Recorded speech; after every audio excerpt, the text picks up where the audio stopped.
For 2 years, actually, I have been working with a company.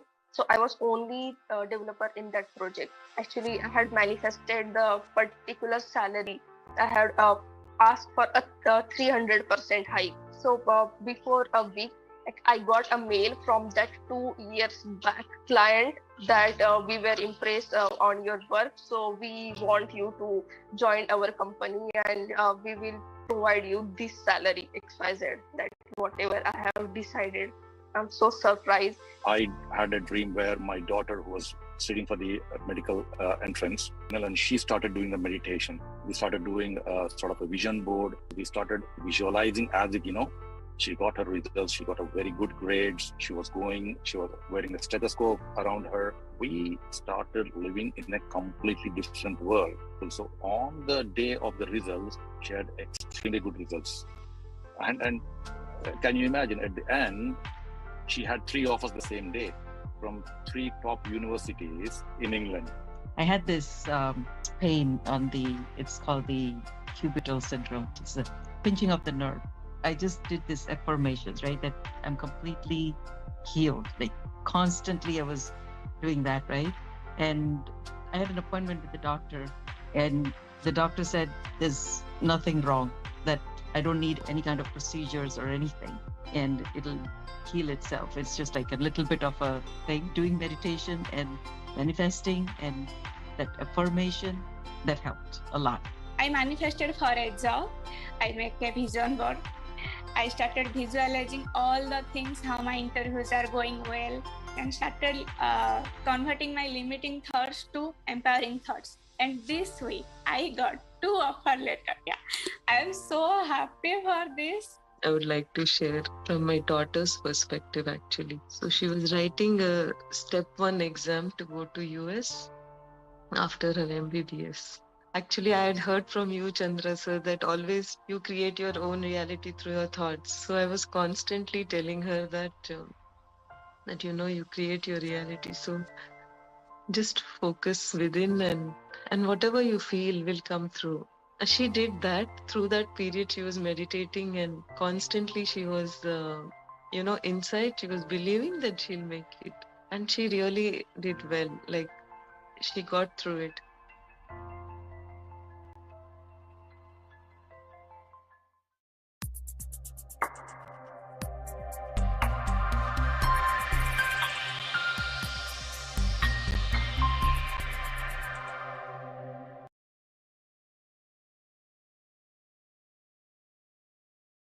I really appreciate, Chandra sir, that the way you talk, the way you are saying things, which definitely on the spot goes inside.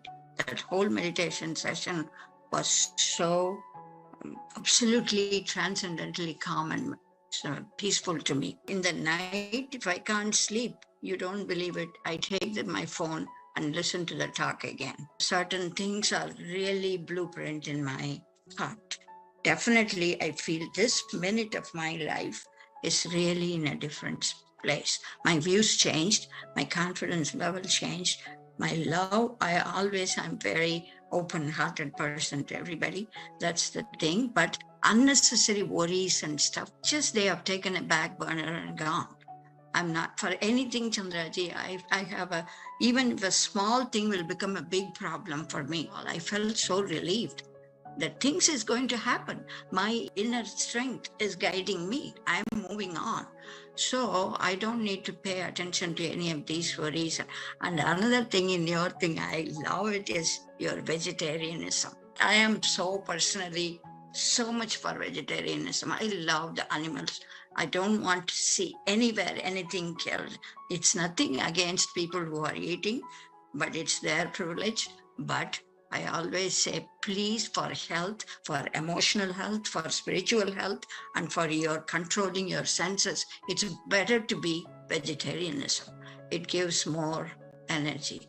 That is the beautiful thing I really feel.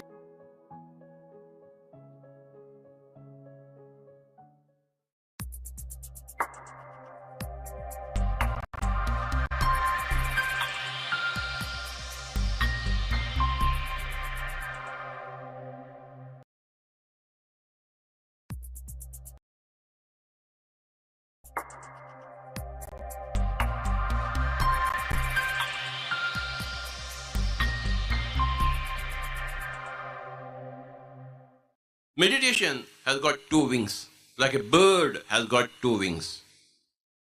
You know, we have to fly with two wings. You can't fly with one wing.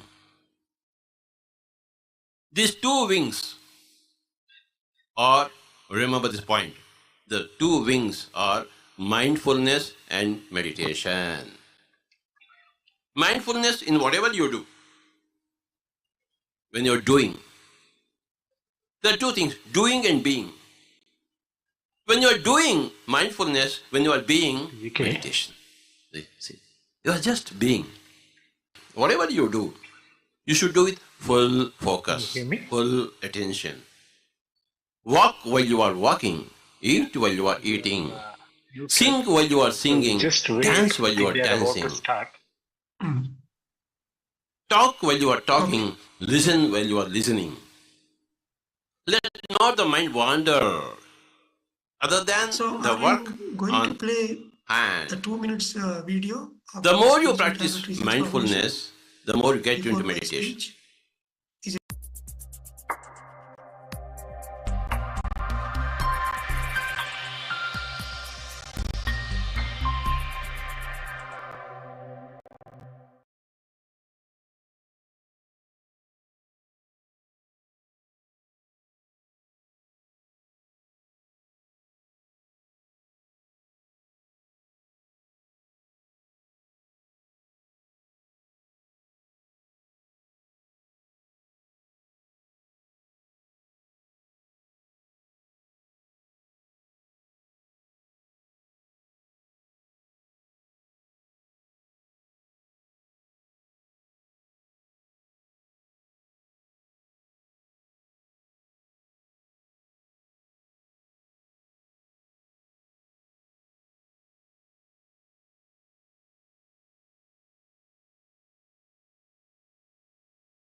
Observe breathing for 1 hour, 2 hours. You don't do anything in meditation. You don't open your eyes, that's all. Keep your eyes closed. Then you get energy. Because what happens, when you open your eyes, energy is going out to catch the whole world. How are you catching the whole world? the distant sun, the distant stars, skies. You are throwing your energy into the world and catching the world. And what is happening when you are closing the eyes? The energy is not going out. Okay. But the energy is there. It gets built up. You get a lot of conservation of energy. There is a lot of build-up of energy in the body. That build-up of energy in the body gives you meditation. Just by the fact of closing your eyes and keeping your attention on the breath, you become energetic. You become fully concentrated. Sleep is rest for the bones and muscles. Meditation rest for the mind. In sleep, you go into dreams, where there is a lot of activity in the dreams. The mind is full of activity. The mind is not restful. But in meditation, no dreams, no thoughts. In meditation, the mind takes rest. In sleep, only the bones and the muscles. Sleep is good. Meditation is much better. We want sleep, rest for the bones and the muscles, and then we want meditation, rest for the mind. If you don't give rest for the mind becomes mad. Sleep is rest for the bones and the muscles. Because you've been working with the bones and the muscles throughout the day, they require some rest. So you give them sleep. But the mind is active, weaving out dreams. Okay. There are a lot of horrible dreams. Early morning you get up without any energy. Meditation gives rest to the mind. Sleep gives only rest to the body. Regularity is very important. And if you are 16 years old, 20 minutes of meditation is more than enough. But you must do it daily. Okay.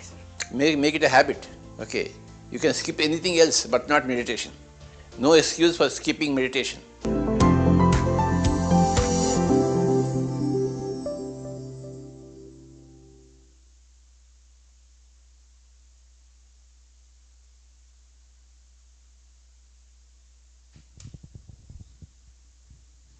Welcome everyone. Hi friends and masters. Welcome to our second segment on health excellence. Before we go into that, again, we're not going right into meditation because I know you all had a good lunch. So we have two power speakers before our next powerful meditation. So before I introduce Dr. GK, who is our first power speaker, let me introduce myself first. I'm Sridevi Srirangam. I live in St. Louis. Professionally, I work for Siemens Digital Industries as a cloud solutions product manager. I started meditation regularly around about a year and a half or 2 years. I've been associated with the Buddha CEO meditation. I joined 40-day meditation 2 years ago, first 40-day meditation with Chandra sir, online meditation. Ever since then, that's it, I'm hooked on. Life is just flowing beautifully. There is no looking back for me, and that's why I'm here. And before meditation, I know about meditation. I didn't join meditation because of a big problem or anything. I'm a personality that I always I'm kind of a taskmaster. Always a task, do this, to-do list, always have. And not only me running, and I expect others to run at the same pace. That's my problem, Not my problem probably, it's more problem for my family, husband. Professionally, I learned, I was in leadership position for a long time at Magellan Health. Some of my colleagues are here today. Professionally, I'm an empathetic leader. I've been associated with the service, community service for a long time.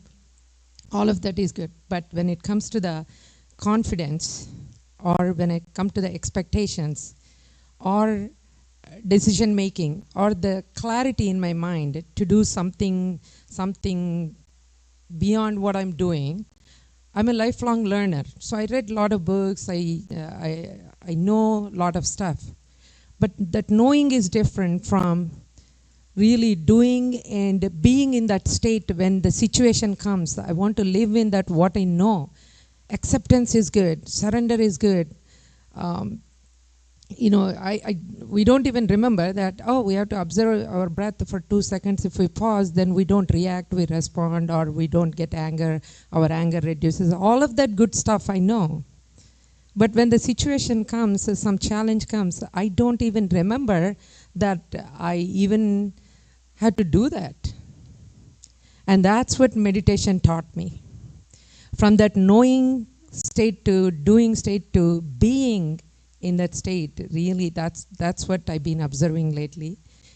And the people who observed me were saying, yeah, you are different now. You've been behaving different. But at least I'm learning, and I'm not perfect, but still that awareness quickly comes to my mind. Hey, what emotion is causing this?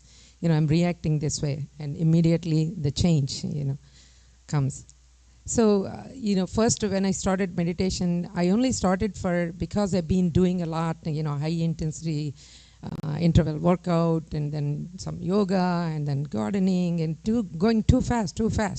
And in that process, I hurt myself that I couldn't do certain things, regular workouts, those that I was enjoying, and I couldn't do it. Then I thought, okay, one body part is not working for temporarily. Okay, let me use my brain. This is meditation is good, and I've been wanted to do this meditation for a long time. That's how I started my joining this. I came to know about this 40-day, and I started just with no expectations. I wanted relax. I need to calm down a little bit. That's all. And that is what I started my meditation with. 45 minutes, I just sit down, attend this online session, do the meditation, listen to the experiences. Guess what happened? Just after 2 weeks itself, first thing I hooked onto it. Wow, this is great. The meditations that I knew before, I have done before, like this meditation, sat down, but never been consistent. But then the knowledge, the wisdom talk that I heard scientifically, spiritual, scientific way, I just hooked onto it. After 3 weeks, I was already feeling much in my physical, with my back pain. And then after 40 days, it's just so many things that I didn't even know that it just came as byproducts. Good. The clutter in my mind, the chaos, I was hesitant usually to ask something at work in professional way. I was hesitant to go talk to a CTO, or CEO when an opportunity, I have a good idea, but I didn't know how to express that. But that is something naturally coming to me. I wasn't hesitant, and I came out of that fear. That courage came to not think 2 days, 3 days, and sometimes I lose the opportunity even, that CTO is already gone. I'm like, I should have asked, and regretting. So all these regrets, gone. The mind clutter, gone. I'm now clear. Okay, if I have to do it, let's go ask. So those are the ones, I really, after meditation, that is the significant thing. The clarity, and the self-awareness came and really helped that with my Siemens job, which I only joined 2 years ago, just made so many relationships in networking within a very short time in that big organization. And then another health one, I didn't notice, even after 6 months or so, I noticed I used to have frequent heartburns. And I used to take, I always used to associate that heartburn. What did I eat yesterday? Maybe I ate this. I'm lactose intolerant. I can't eat this. I did too much. I did pizza. I did ice cream. You used to just think what I ate the day before, etc., etc. But now, without even knowing, I'm enjoying all, but little quantities in all that. But I haven't had not even a single time heartburn or anything in 1.5 years. It's just, these are all just coming through without my, my conscious effort. I just did meditation. So I feel, and I am experiencing, meditation acts or acting as a catalyst for me in my professional career or in my health, in my personal things that I wanted to do some things, but I never, I'm not a public, I didn't do many public speeches or public, I always used to have a stage drama. I like that acting, but I had that desire, but never courageous enough to do that. But when I had an opportunity, I immediately said, yes, I'll do it. And then I did it. So these are just a few. I can go on talking about my experiences a lot, but let me first introduce about talk about the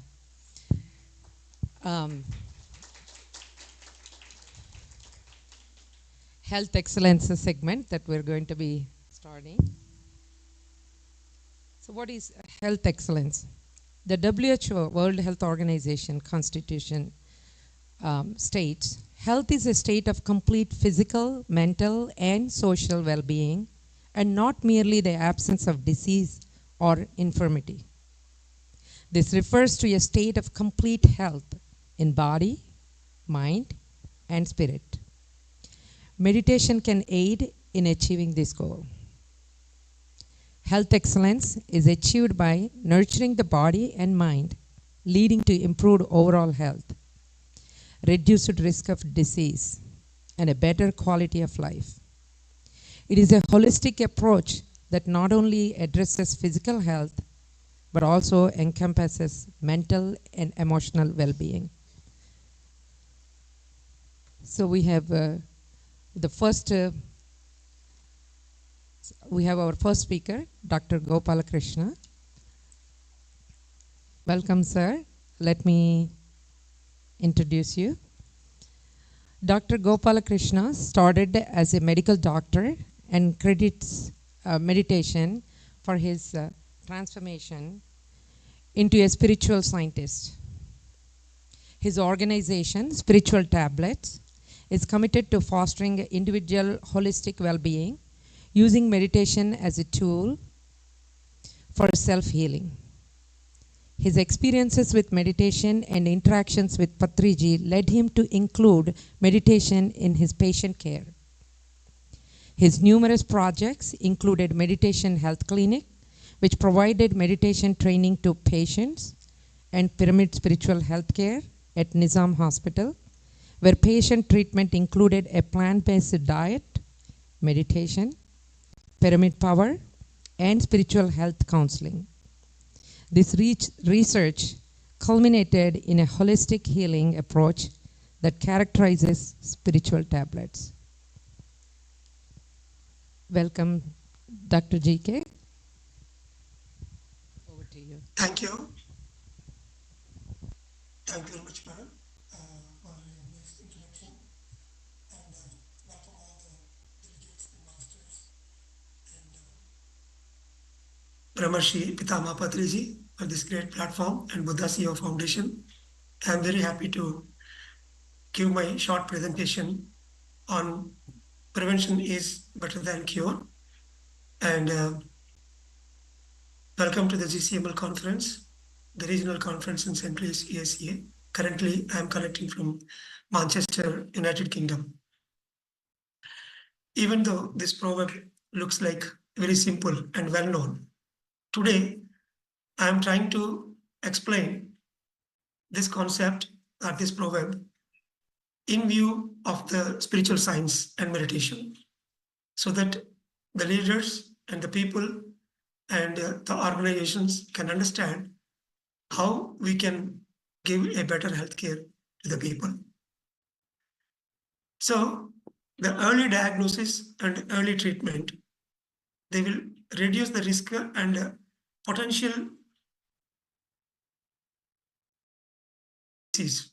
Usually by the time the disease completely sets in, it will be in a very acute condition which really needs a lot of effort to cure it. So that early diagnosis is very, very important, that we know very well. So a research on the Alzheimer's disease, why we need the early diagnosis.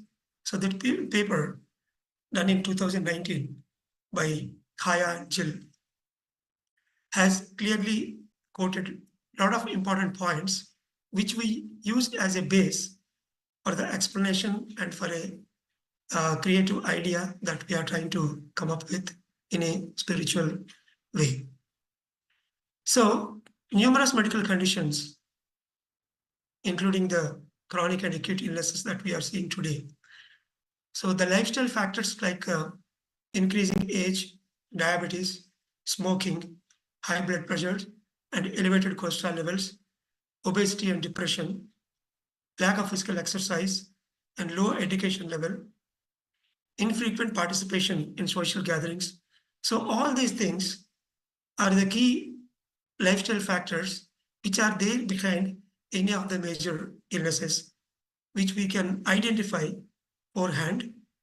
And so these are linked to a risk of any serious illness in general.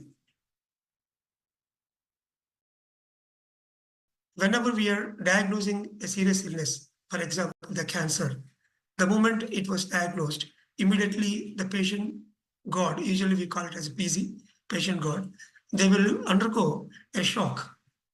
And then a mixture of emotions, including disbelief on the whole life and anger, the fear, of course, will happen, and hopelessness based on the disease prognosis factors the doctors will explain. Either they might have go for a lifelong medication or whatever. So all these factors are there whenever the diagnosis was made. These are all of the clinical factors, we can say. And an early diagnosis and a subsequent access to the appropriate services and support can greatly benefit the people. So that's why if we are able to diagnose very early in the initial stages, that will definitely give a better cure, and a lot of things, especially the irreversibility of the disease, can be completely cut shortened. So here, there will be a significant economic burden, and there are three major factors. Understand the lack of early diagnosis, how greatly it will affect the other areas. So today we are seeing multi-specialty hospitals to treat the acute phase of the disease. In fact, it is not exactly the acute, which is already crossed certain doors, and then finally they are landing in the hospital. By the time they reach the hospital with a serious illness, and there is a lot of limitations to give a complete cure, and moreover, it is a very big cost burden to maintain those multi-specialty hospitals. Similarly, providing an ongoing support for the residual damage. For example, if you see a kidney failure patient, he regularly has to go for that dialysis things, and a lot of acute exacerbations for every major chronic illnesses. So here, a lot of life compromisation happens. That compromised life one has to accept with that disease patterns. And then the day-to-day care, which is again a burden to the family. So in these three areas can be cut short and provided if we have an early diagnosis and intervention. So these are some of the factors in general in any research study with the early diagnosis and prophylactic kind of things we will find. Similarly, being a medical doctor, since last 25 years, when I am trying to work with the patient God, with the spiritual principles, by looking at the whole case study, clearly we can identify a certain areas, I can say the Y junctions, where they have crossed that Y junction towards the right or left, and that will automatically create the illness in due course of the time. That is where we are running to the doctors and hospitals. So here, the key principle with which we worked is spiritual intellect is the root and physical health is the fruit. to gain a physical fruit as a health, we need to work on the spiritual intellect. Above that, of course, the consciousness, energy, and wisdom, all those parameters will be there anyway. But the spiritual intellect, once we sharpen the intellect, then we can gain that as a fruit. This is the key principle here. So, either at an individual level to understand the basis of the awareness. So today, the whole presentation lies in this spiritual pathology that I'm trying to present in front of you. Either at the individual level, or in the family level, or an organization level, in a city or a country, you can say, in all these areas, lack of identification of the purpose at an individual level, or the malalignment in the big picture of the organization or a place or the environment where we are living. So put together that malalignment with the purpose and in the big picture, that will automatically generates a certain trivial damages as a reminder, and certain object signs and certain coincidences, some intuitive messages. So all these things we get in due course of time. The person who is spiritually evolved and who are working as, I can say, meditation leaders, they can easily identify, like the doctors identifying an illness with an early diagnosis with certain radiological and medical investigations, blood workouts. So similarly, here also we can identify an illness which is coming on the body as a sudden trauma that can be identified very early. So through soul scanning, we call it as, so otherwise we can screen those people with an inquiry or with a set of questions. So a common set of questions, a common set of observations that we have come up with in this 25 years of research by working on the wisdom principles, that we can apply. Even a natural calamity in an area or something happen in a factory, in an organization, initially it looks like trivial, like a mere coincidence, or suddenly it has happened by chance, by fluke. That's what we see. But a meditation leader or a spiritual leader can see the deep message within that. How to set the whole thing, they can understand and they can act based on that. So here, it will allow us to identify. So it is like a potential reminder to understand, to know about the hazard that is going to happen in further ways. In the organization level, we can say it is hazard, but individual level, it can be a reminder on the body in the form of disease.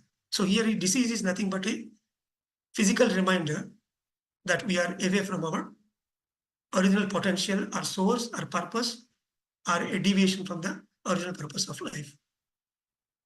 So after identification, if we train them through spiritual modalities, then there is every chance to stop that further progress of that particular disease or the problem or whatever that is going to come. So here, so that we can establish a righteous, happy, and healthy individuals or groups. So in the family members or in a group. So if we work on that, easily we can identify and we can reduce or we can cut short that further damage. So this is the main flow to understand from an individual or a group,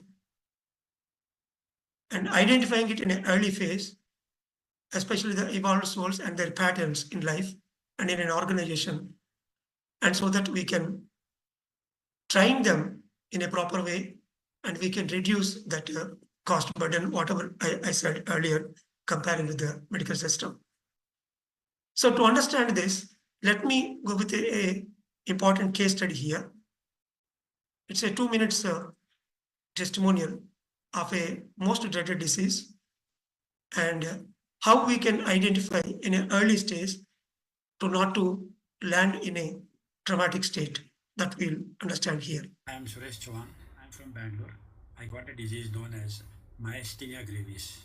It's a neuromuscular autoimmune disease, and normally out of 1 lakh people, only one person gets it. The muscles of whole body becomes very weak.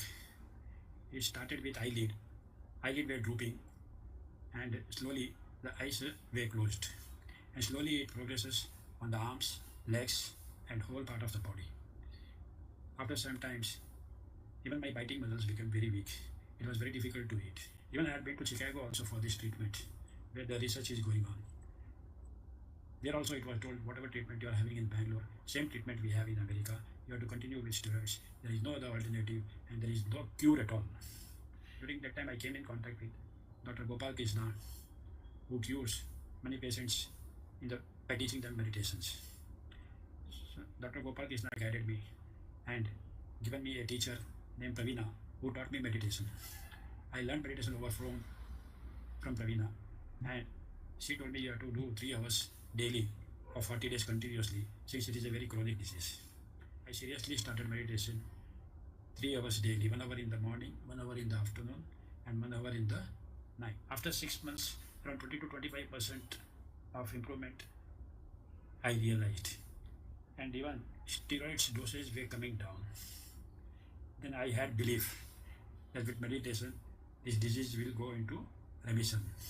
Even doctors were surprised, and doctors advised me, you continue meditation daily. And say after 2 years, 90% of recovery I noticed. I was really very happy. My health was improving a lot. Now it is almost 8 years. From 8 years, I am meditating. Now it is a reincarnation of my life. In this case, when I observed him, of course, definitely like ulcerative colitis, Crohn's disease, so many 1 in 1 lakh or 1 in 10,000 exceptional illnesses. Today, we are getting wonderful results with meditation and counseling and wisdom sharing. But when I look into these kind of histories, there is a clear-cut failure to fulfill his passion. He has a strong desire to write a historical related book comparing so many histories of different worlds, and that was long pending because every day he is totally loaded with his commercial job. He is a Hindustan, some company drug distributor. Loads of lorries of drugs, medical drugs will go from his house to the entire state. Such a serious work he do. And then there is a failure to balance his spiritual half. Even though he is an evolved soul, no efforts about spirituality. And then the failure to identify the spiritual identity, especially what exactly he is supposed to do in the community, that part is totally compromised. So these 3 parameters are the major areas, even though he is thinking, but he is unable to act upon it. And then one fine day, he landed with this disease. 6 months he is on the bed. And finally, today he is 0 steroids, traveling across the globe. So many countries he traveled, teaching meditation to everyone. And a myasthenia gravis patient without steroids and happily living means that itself is a great miracle for the medical community. So if we are able to cure the illness, then why not prevent these things by early diagnosis and reducing the damage? I'm Suresh Chauhan. I'm from Bangalore. And now here, the keystone is essence of healthcare lies within the communities or individuals rather than establishing a big holistic institutions. Here I'm using the word holistic institution. Today we are bringing very big spiritual premises, even the multi-specialty hospitals, where we think that the real health can happen. But this short presentation is all about giving stress on, it is not in the big hospitals or institutions, it is with the communities and individuals. So the amount of effort should be directed towards the screening and identifying and providing early training to an individual or in a group or in the community level. So the better the early giving the training by screening them, especially the people who are potentially failure in balancing the spiritual part.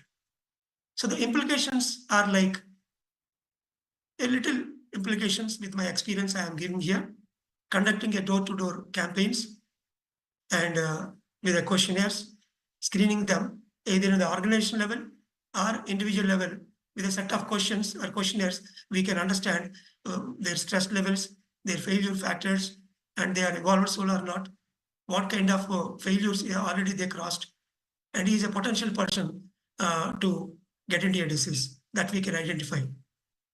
And establishing community meditation centers. Instead of establishing a big centers, if every village or a town or a place have a simple community pyramid, that itself automatically balances the energy. All the potential people automatically attracted towards that center, and they can fulfill their purpose, and automatically they can come out of that upcoming major illnesses. So what is the role and responsibility that we need to hold? So at an individual level, I call it as a referral. Whenever you identify a person with stress, or the meditation leaders can easily identify a person already he crosses certain areas and is a potential person to get into a major remainder on the body. And we need to refer them for a proper training. And at a group level, we can focus on early identification and the training efforts. In the organizations, we can give them a frequent trainings in meditation and spiritual science so that they can correct themselves automatically. And of course, in the government level, whatever I told earlier, the community meditation centers, instead of constructing crores of money, utilizing money in hospitals, one can go for these community meditation centers. So the conclusion is, under the umbrella of PSSM and Buddha CEO Foundation and Global, so many organizations today, including the spiritual tablets, effectively operating at the individual, group level, and community level, identifying the malalignments and very early, and they are providing a proper training with meditation and spiritual science, and so that it's fostering healthy, happy individuals in their life. So that's why so far we are trying to creating an environment. Apart from that, the today's presentation, like the medical diagnosis, is early happening, so that reducing the cost of the whole area, we are reducing all kinds of unwanted efforts. Similarly, here also we need to identify the potential people, and we have to give them the spiritual training. So thank you. Thank you very much for giving this opportunity to give this presentation. Yeah.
Result, then they're not living their passion and purpose, so then they're suppressing feelings, and so that constitutes into illness and disease slowly, right?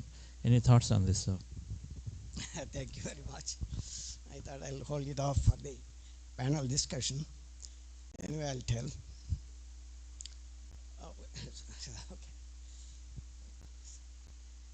okay. Many of these health issues are related to the autoimmune system. Buddha, when he said, I'll talk about Buddha. This is Buddha CEO conference. Once a critic asked Buddha skeptically, "Oh, blessed one, what did you gain through meditation?" And Buddha replied, "Nothing at all." Then he said, why are you doing all this meditation, wasting your time? Buddha said, through meditation, I lost sickness, anger, delusion, depression, fear of death, fear of old age. That's what I lost through meditation. So you can realize how much one can gain through meditation. And through meditation, of course, one can achieve nirvana. Regarding the health, there are many diseases which are related to the stress, For example, he already mentioned Dr. GK, ulcerative colitis, Crohn's disease, they are definitely related to the stress. Very, very common in people who are high strung, very stressful. Similarly, he said, I think she said about the heartburn. In stressful situations, there's a lot of acid production which causes burning of the chest, burning of the stomach, and also esophagus, causing heartburns. And similarly, the disease called as irritable bowel syndrome, that is spastic colitis, which is very common between the ages of 20 and 40. And at least 30% of the individuals suffer from this condition. That is very strongly related to the stress. And when they relax, and sometimes, of course, they give medications to relax, that helps. So there are many conditions related to the stress, and meditation definitely helps. For example, myself,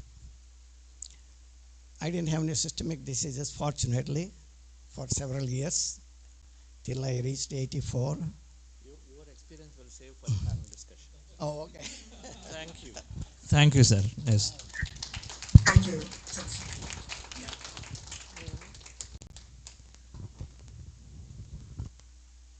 Thank you, Dr. Naidu garu. That was excellent. Okay, so let me introduce our next power speaker, Mr. Eric French. Mr. Eric French is a licensed clinical social worker and an advanced clinical hypnotherapist. He is the founder of One Awareness Counseling here in St. Louis, Missouri, where he has maintained a thriving private practice for the past 19 years. Mr. French facilitates group retreats that incorporate a multitude of healing modalities, including hypnotherapy, breathwork, and meditation.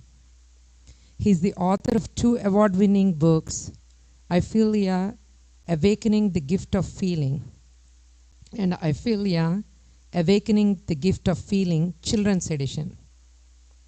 And more recently, he has created the YouTube channel Empathy Knows, where he provides a free accessibility to the psycho-spiritual tools and information he has gathered and created throughout his career working as a psychotherapist. Welcome, Mr. Eric French. We're so excited to hear. Thank you for being here.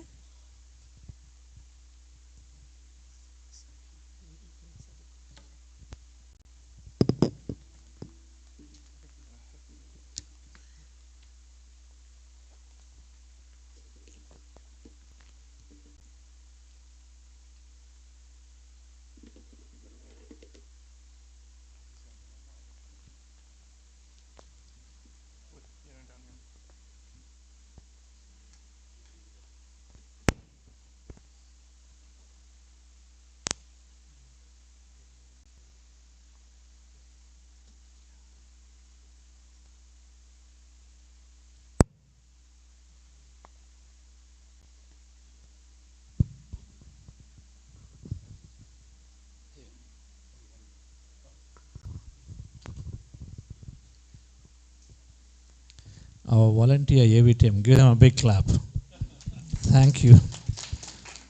They are otherwise full-time professionals coming here to volunteer for this conference. Professionals doing their IT and other software jobs, coding.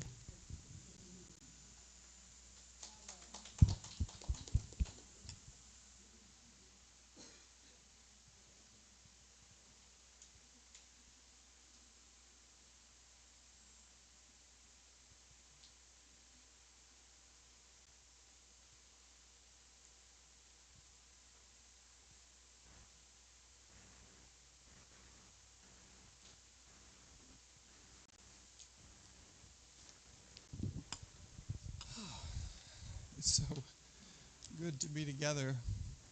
There really is something about being together in a group and the group resonance and meditating together as a group. thank you. I want to say thank you, Chandra. I'm just looking right at Chandra. And Sonal Doshi and Sri Devi for that introduction. It feels like the whole day has been contemplation and meditation, contemplating meditation and meditation. We've learned so much. I am already, my wheels are spinning with how I want to up my game with meditation. And I'm feeling inspired by the content that's been shared so far. I want to, I don't know, for the last couple of weeks, I've been thinking about what can I share, what do I have to offer that I can bring, about meditation, or, so I was like listening inside and kind of came up with some things that are kind of my thing. So I'll be speaking to you, I think, more as an artist and a psychotherapist, coming from the trenches. So before we start, how I'd like to start is by sharing with you a video, short video, that I think will help you guys get to know me a little bit and maybe lay a little bit of the foundation for what we're going to be talking about. I'm going to try this again.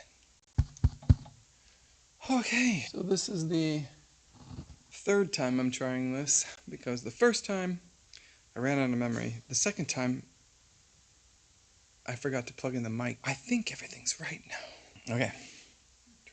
Here it is. The path to all your power, your wisdom, your creative genius, your true identity, the meaning of your life, and the fulfillment of your wildest dreams, most simply put, is your willingness to allow, be present with, and seek to understand your feelings.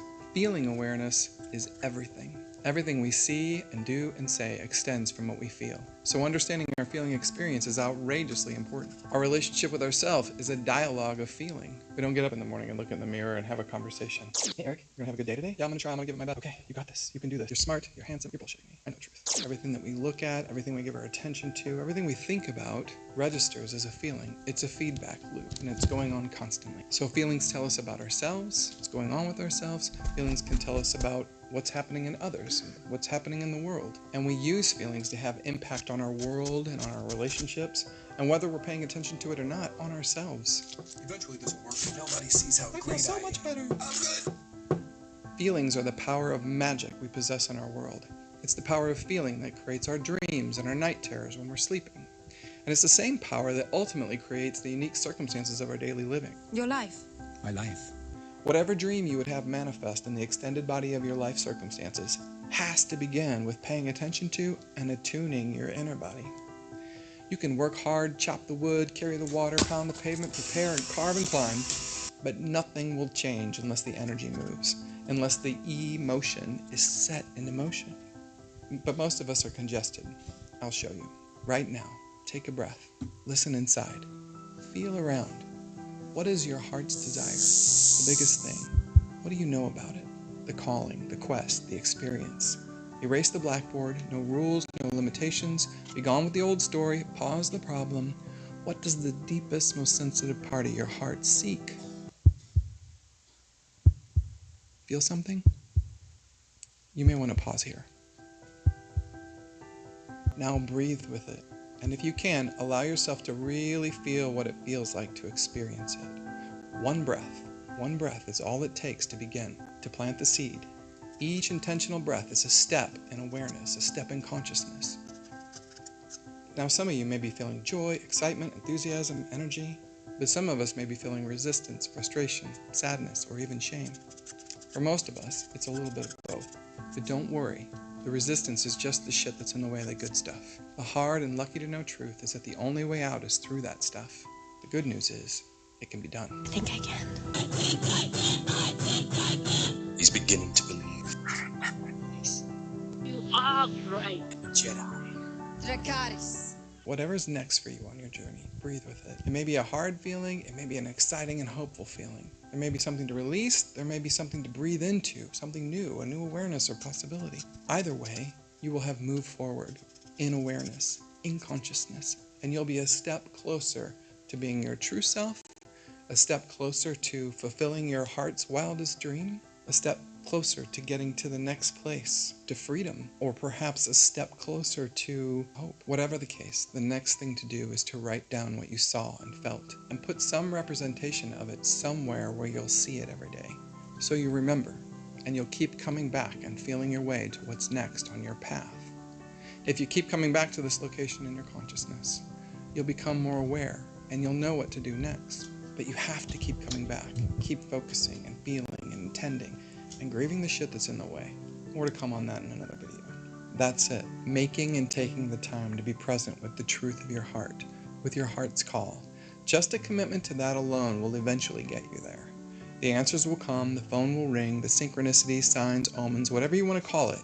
You'll notice the writing on the wall. You'll begin to see what needs to be done next. And you'll do it because you won't be able to stand it. You won't be able to stand not moving forward because of how you feel. So that's the carrot. Here's the stick. We live in the most feeling avoidant, emotionally suppressed, chemically addicted, and glamour-obsessed time in history. There are more ways than ever to avoid your feelings, and it's easier than ever to tell a delusional story to ourselves and our world. But when you lay your head down at night, when you look into the eyes of your child, or if you get lucky enough to find yourself reminded that one day you must die, ask yourself, who do I know myself to be, really? What am I being right now? What will be my contribution today? Our happiness, fulfillment, and perhaps the survival of humanity depends on it. Feeling awareness is everything. This process is nuts. Thank you. So I wanted to start out by maybe asking everyone to just close their eyes and ask this question. What is your personal reason for practicing meditation? Sometimes it's easier to see things with our eyes closed. What is your personal reason? Where is meditation taking you? And how do you see yourself implementing meditation in your life? See yourself doing that now.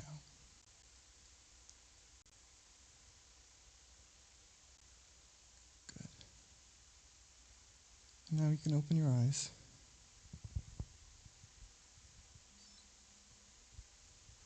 We all, we talked so much today about the benefits of meditation.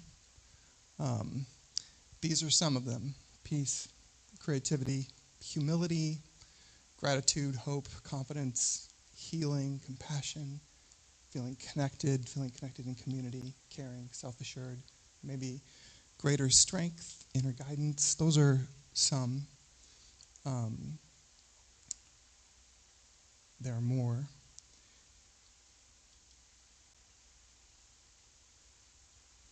But probably one of the most helpful things to talk about are the resistances that come up to meditation.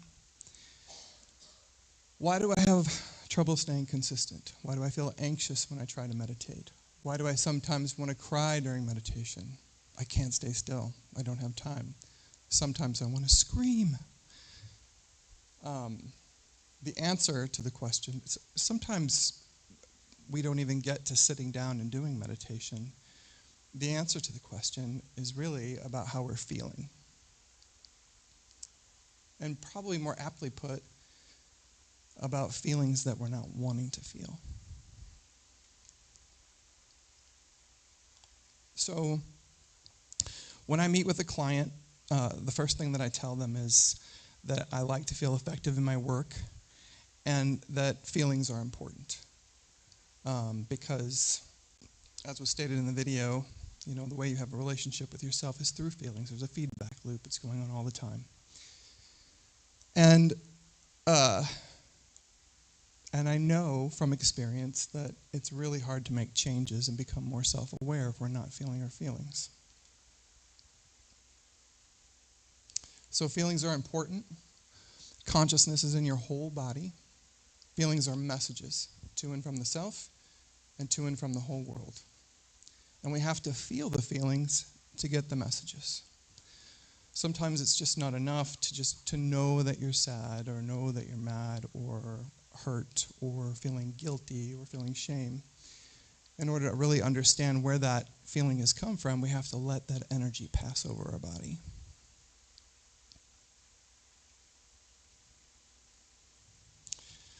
So core feelings. So this is where we start talking about emotional intelligence and just sort of being aware of what our emotional anatomy is. So you can kind of visualize this like an orb or a globe. That's the Earth. And the North Pole is this love experience, or perhaps the quantum field. Unconditional love, sort of moving about, circulating through and animating everything. And then fear, so there's this great big expansion at the North Pole, and then fear is this great big vacuum. Whenever you feel fear, you feel like it's like sucking the air out of your breath. And then joy and sadness is like the sun coming up over there, and then the sun going down. So it's just a natural and necessary cycle. Nobody likes it when I tell them this, but half your life will be spent feeling sadness because everything dies, everything changes, everything comes to an end. But it doesn't have to be meaningless. Our sadness can be bittersweet, and our sadness actually helps us to appreciate and really feel our joy. This morning, during the first meditation, I had feelings of gratitude and I had tears, and and I would qualify that as sadness. And what was happening was I was having an experience. I was releasing an experience of something that was no longer serving me. In other words, feeling anxious. And this experience of peace and connectedness and safety and home was coming in.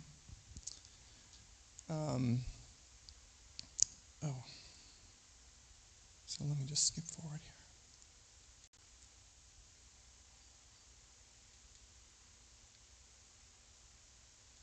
And then there is assertion and surrender, what I used to call anger and gratitude. So we need feelings of, another way to understand anger, and anger gets a bad rap, is just like energetic intensity. So one of the things you can do is like squeeze your fist, and you'll feel energy and heat in your hand, and then you can relax it and let go, and you'll feel the experience of surrender or passivity. Everything that we do, every moment, even right now, the command you have over your attention while you're listening to me is some degree of emotional intensity or energetic intensity. Right now, me standing up here and speaking to you, I'm using some degree of intensity.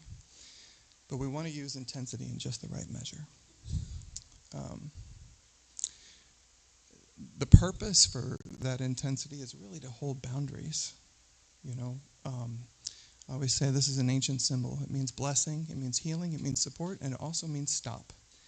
And when we're in balance with our assertion and surrender, that's all one thing, Holding a boundary with someone, a healthy boundary, can be blessing and healing and support.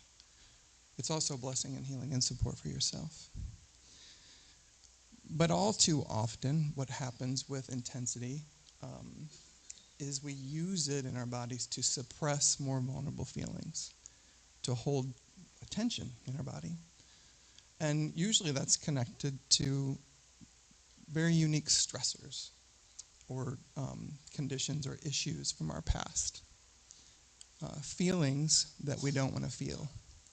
And if you've ever met someone who has a lot of anger or intensity that they walk with, it's kind of like they're walking around pushing down inside, but they're also going to meet people the same way they're meeting their self. So our meditation practice, so what happens in meditation is this other side, surrender, relaxation. And when that happens, and observation, we can kind of observe the emotional experience that's going on with us and become aware.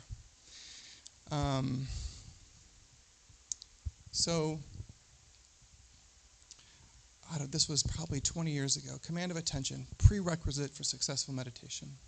The conventional wisdom says, when you notice a thought, gently bring your attention back to whatever your point of focus is.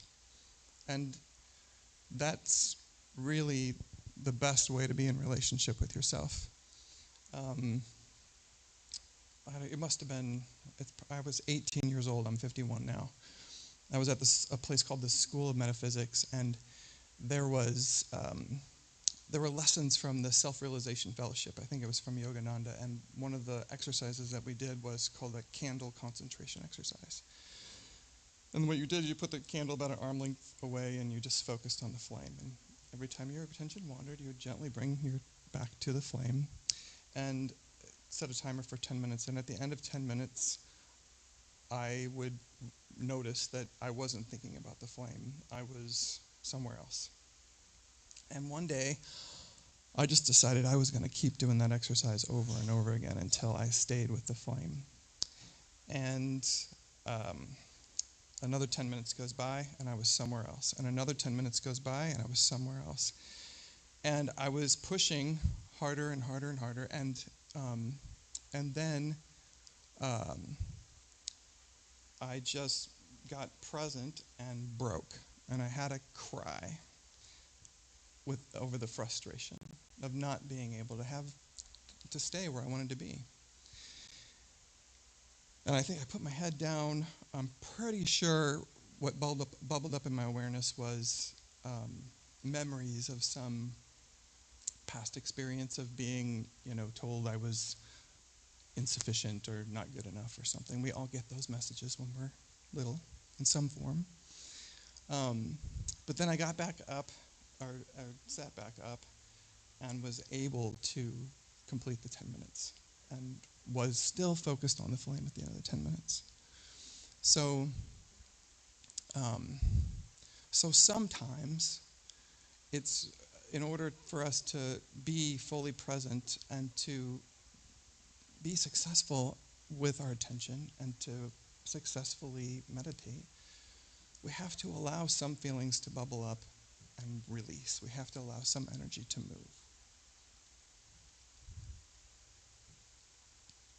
Which leads us to this concept I like to call personal integrity.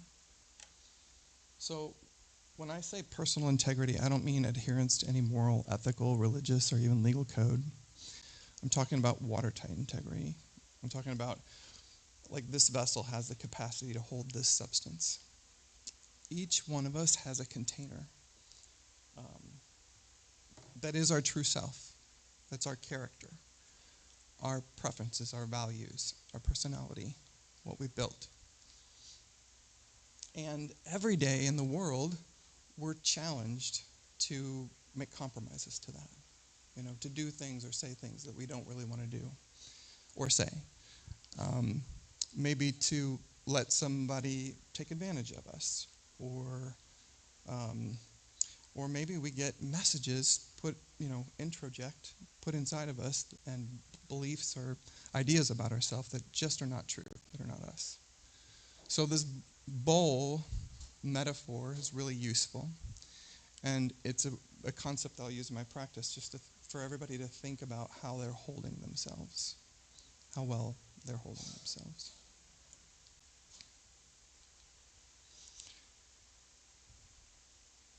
So this is one of my favorite quotes. One does not become enlightened by imagining figures of light, but by making the darkness conscious.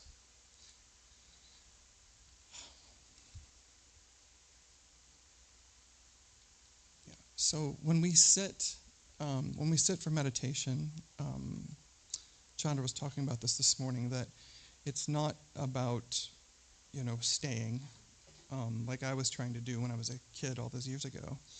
But it is the act. We have to try.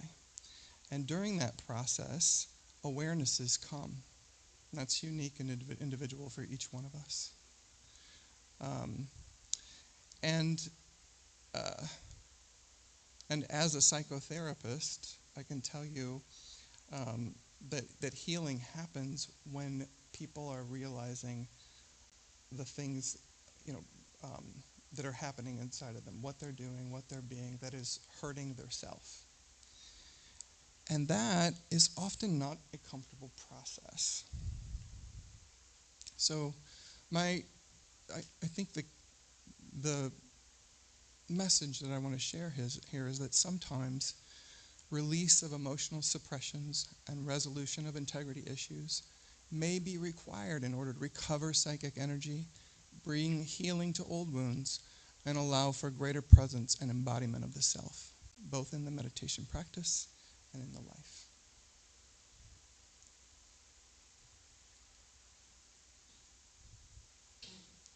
So noticing integrity issues. Doesn't this look fun? So examples of integrity issues: suppressed feelings, a need to release or acknowledge or allow feelings that are consciously or unconsciously held back or avoided. Incomplete communications, a need to communicate things like apologies, acknowledgments, confessions, and confrontations. Sometimes that's like a conversation we need to have with somebody, to have with our spouse, to have with a friend, a boss, a coworker. Sometimes it's a conversation we can have in the ether, in the quantum field. Like sometimes it's something we can do in spirit. But the idea is that we're paying attention to what's happening, and then we're responding to it. And this, I want to say, this can happen, this can just ensue as a result of meditation. We've been talking about this. I think it does. I think this happens all the time. People develop a practice of meditation, and they sit with it, and they start changing. But I'm pretty sure that along the way, they're feeling some feelings. They're allowing some things to move through them, releasing some things, processing things. So dealing with avoided confrontations, sometimes a need to push back oppressors, establish new boundaries, requests, questions. A need to, you might need to ask your boss for a raise or ask your spouse for more time. Clear up assumptions. A lot of assumptions happen in human relationships, a lot of miscommunications that start a lot of fights, I can tell you from couples therapy. Secrets and lies, a need to come clean or come out about one's hidden actions and or true nature. So whenever we have these old things that we're holding shame in our body, really uncomfortable feelings. And we want to clean that up.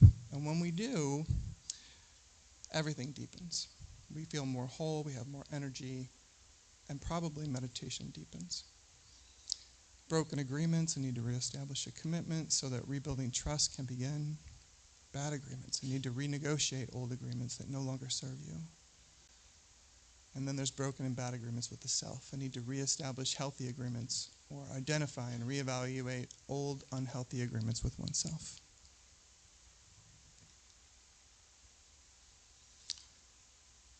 And then, let's see, physical health concerns. So we need to take care of ourselves, basic things, but I think everybody in this room knows that sometimes people just avoid addressing things that are going on with them. We don't want to go to the doctor. The last speaker was talking about that a little bit because we don't want to look at it, and it's scary. Denials, the need to acknowledge a truth to oneself. Dirty and messy spaces, these are a little mundane. Debts to collect, debts owed, unreturned borrowings or lendings, old to-dos. Chemical addictions. These are big ones. Process addictions as well. So everybody knows what a chemical addiction is. A process addiction can be anything. It can be screens, video games, food, sex, anything that produces natural chemicals in your brain. Most of us have some kind of chemical or process avoidances, ways that we put things away or suppress things, repress things. And it is the process of meditation does bring those things to awareness in time.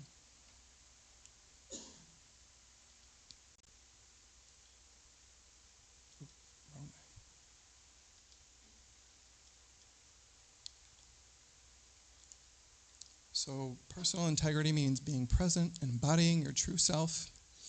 Professional and interpersonal integrity extend from the conditions of one's personal integrity. So we've been talking a lot about the professional environment, and there's been a lot of testimony about personal changes. I do believe that eventually when we're conflicted inside ourselves, when we're not in integrity with ourselves, when we're not being true to who we are, we're on stilts. And eventually, whatever is happening inside of us is going to have an impact on the environment around us. And this is, again, why a practice of meditation is so important. We can only love the world as well as we are loving and caring for the self. We can only receive from the world what we are able to give to the self.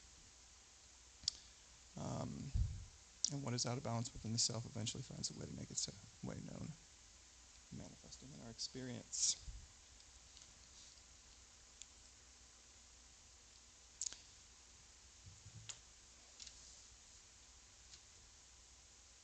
So, meditation supports living in integrity. So no matter how practiced we are, no matter how much we strive for peace, whatever is congested or unfinished in our emotional system will inevitably and quite naturally seek expression. And depending on how ingrained these patterns are, we might eventually need to do more than just practicing returning our attention to our breath. We might need to stay with the feeling that's coming up and explore it, give it a voice, and allow it to pass over us, allow it to release. And I'll give you an example very quickly. Yesterday I was watching Chandra speak. I think it was the India conference, and he's a very good speaker. And I too have perfectionism. And he's walking back and forth with his headset on, and it's very dynamic, and it's very much a power talk. And I was getting anxious, like, oh my gosh, I have to do a power talk. And feeling insecure. And, we had a funeral yesterday morning, and then the rest of the day I spent looking all this stuff over. And then I think I fell asleep at like 9, and then I woke up at 1 and started looking at it again. So the perfectionist in the room, cheers. And then, I finally just gave up and sat up and went and sat, and I was with the anxiety. It was anxiety. By the way, anxiety is a word that we use to describe fear when we don't know what we're afraid of. And so I was just with the fear. I was like, what is this? I know it's not about Chandra, I mean, your hair's kind of like my dad's. But you'll have a whole different complexion. And then suddenly, when I finally made a decision to just be with the thing that I was trying to, I was actually even going, okay, just observe my breath, just that. And then I was like, what is it? And a film reel of both my parents, of like, I remember I wanted to get a jacket. Like similar to what Chandra is wearing. And because I wanted to be a teacher, and my mom was saying, why do you want that? And very invalidating. And then there's some really hardcore ones with my dad that I don't even want to talk about up here because I feel like I put you guys through enough already. But what happened was I just felt it. Instead of staying in fear of the feeling, I grieved it. I felt the shame and the pain, and I let it pass over me. And then, you know what? I went to sleep. So, this morning, I didn't know I was going to share that story, but I did have a lot of worry about sharing this information and how it was going to land. I imagine some people are liking it and some people are not. It's uncomfortable. But meditation isn't about comfort. It's about presence and consciousness. And when we get aware, and awareness, and when we get more aware, something's going to change. Change is going to happen. And in order for change to happen, energy has to move. And where it moves first is in our own being. So I wrote you guys a letter, a love letter. I'm going to read that. Partly because I thought this was a sweet way to end. Also because I knew I wanted to say these things and I knew I wasn't going to remember. Dear attendees of the first Regional Conference of Meditation Leaders, living in personal integrity is a constant effort. We have to continually practice observing ourselves. When we practice meditation, we learn to observe ourselves in the most honest way. And so we cannot help but become more self-aware. And becoming more self-aware is very rarely a comfortable experience. Becoming more aware will always mean change of some kind. But when we are true to who we really are, it is a beautiful change. We show up and make our contribution. We give our gift and take our place in the great symphonic procession of humanity. And our doing so supports everyone else in doing the same. Your integrity inherently supports me and my integrity, and mine and yours. It is how we're all connected. In truth, meditation is a courageous act. Consciousness calls us to become fully aware of who we really are, eventually requiring us to release all that is in the way. And this does periodically involve facing fear and feeling what's on the other side. At the beginning of this talk, I asked you each to consider why you practice meditation. It is my hope that your practice will help you to be your true self. Thank you.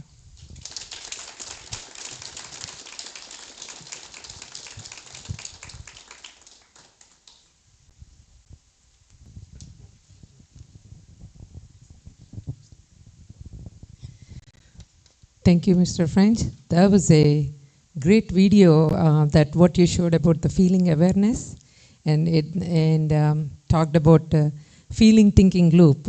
We're constantly in that loop, but how are you going to be aware of it? Meditation greatly helps with that awareness, and also for sharing a lot of cleansing of unwanted or suppressed emotions.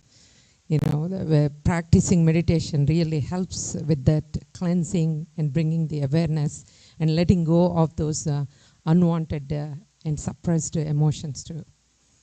Thank you so much. Thank you. And I would like to invite Shrikant Garlagaru and Dr. Priya to felicitate Mr. Yeah, please stay. Would like to give you a small appreciation of token, a token of appreciation. Priya, yeah, please come.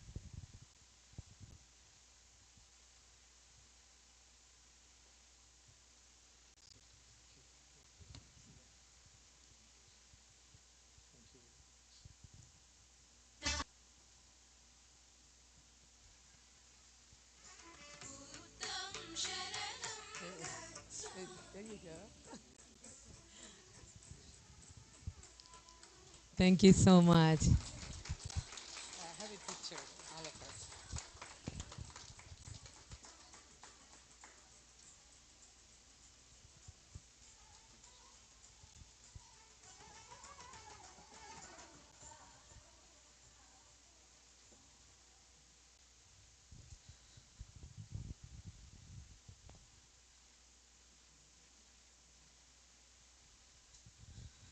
Okay, so let's do a short meditation again, and then followed by a panel discussion on excellence, holistic health excellence. Thank you.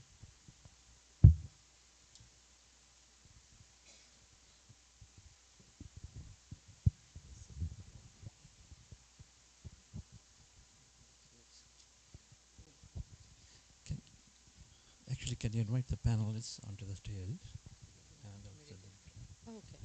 Okay, small change. We'll invite the panelists first, and then we'll put the chairs, and you can meditate on the stage, and then go right into the panel discussion. Okay.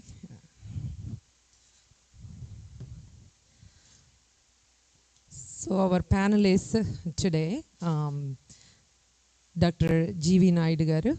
Let me introduce and welcome Dr. G.V. Naidu garu.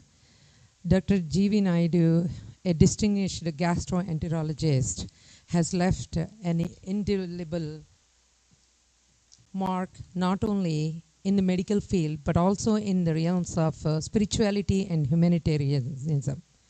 Throughout his illustrious career, Dr. Naidu has served as a beacon of compassion and dedication, earning accolades for his tireless efforts in healthcare and community service.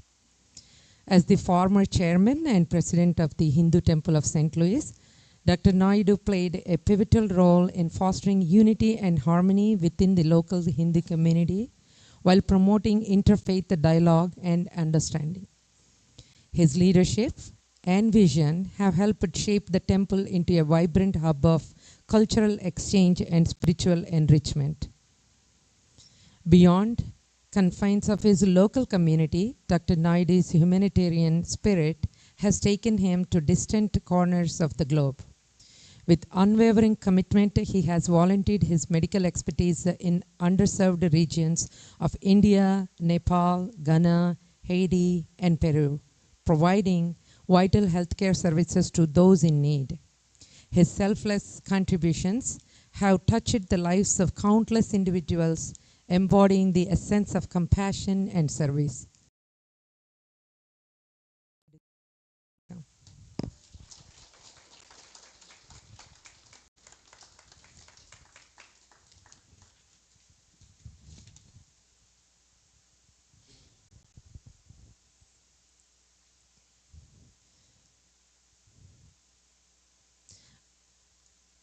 Our next panelist, Dr. Ashalata Tatineni. Dr. Ashalata, hailing from a family deeply rooted in education and spiritual development, achieved academic excellence at Osmania Medical College, earning gold medals and honors. After marrying into the culturally diverse Tatineni family and settling in St. Louis, she balanced her roles as a dedicated mother and wife while pursuing a career in medicine. Dr. Ashalata's expertise spans both internal medicine and emergency medicine, reflecting her commitment to comprehensive patient care despite her semi-retired status. Alongside her medical practice, she explores spiritual growth through pyramid meditation, integrating this practice into her daily life for solace and clarity. Driven by a passion for mentoring and guiding others, Dr. Ashalata offers online counseling, focusing particularly on postgraduates in need of support and mentorship.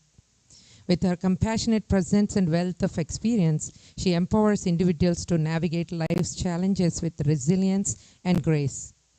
Dr. Ashalata embodies the essence of a healer, both in realm of medicine and in guiding others in their journeys of self-discovery and healing. Dr. Ashalata garu, please welcome onto the stage.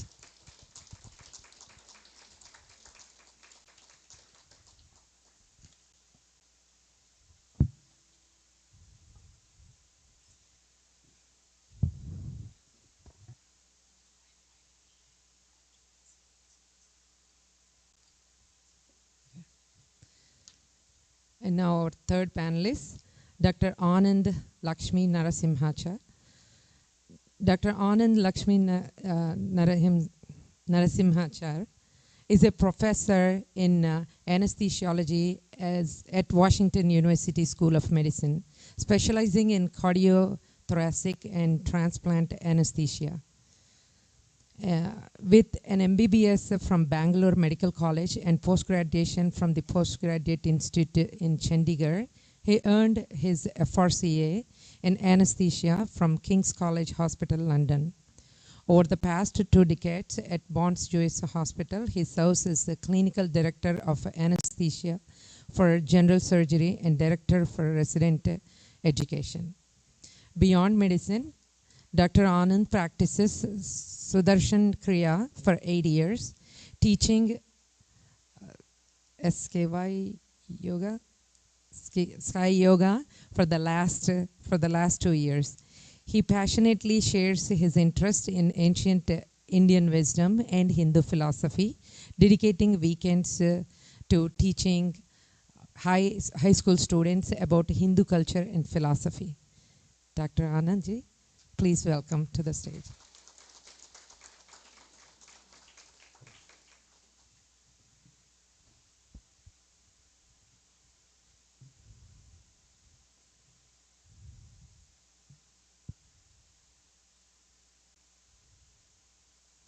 And now I invite Sonal Ajmera Doshi, who you have already heard from her, but let me formally introduce her. Blessed and forever grateful for being born and brought up in Swami's fold in a Gujarati Jain family in Mumbai, worked as an interior designer for CK and Bharat Architects, hotel designer firm in India. Received a bachelorate in management information systems and nursing, and graduate of masters of science in acute and critical care here in US, and a certified yoga instructor. Sonal currently working as an acute care nurse practitioner for inpatient surgery patients in pain management at Bonds Jewish Hospital in the Department of Anesthesiology, and assists in family hospitality business. Love is my she says, love is my profession and serving is my life goal. Yoga, meditation, art, decorations, opportunities to serve in healthcare, traveling, cooking, dancing, practicing mindfulness and non-judgment is her most favorite life aspirations.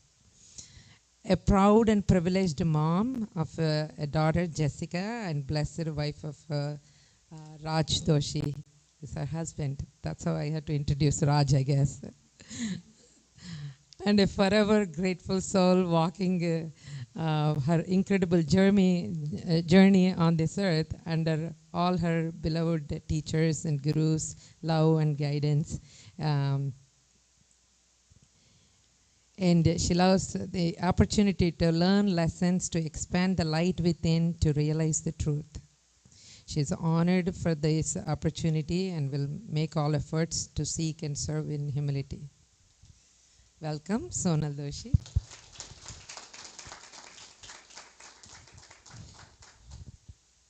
And now I would like to invite Chandra sir, please, who doesn't need any more introduction.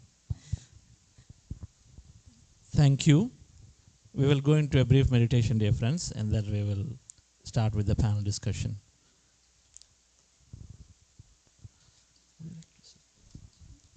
Please sit there, meditate, yes.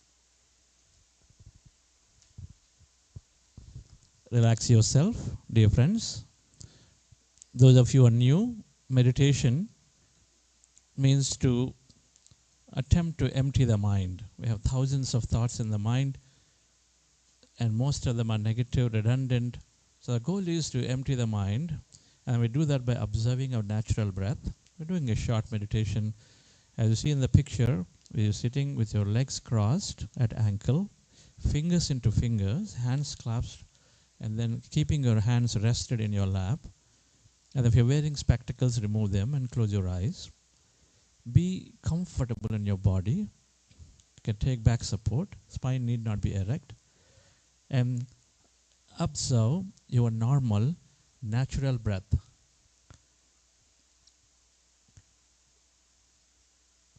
When you observe your breath, anywhere on the nose as a reference point, when you observe your breath, your mind becomes empty.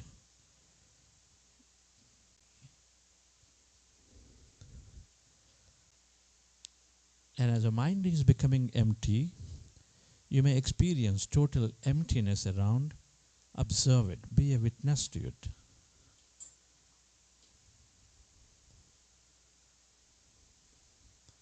In case you have thoughts, and thoughts do come, I'd like you to bring your awareness and attention back to the breath, and then observe the breath again, and then go into the empty states again.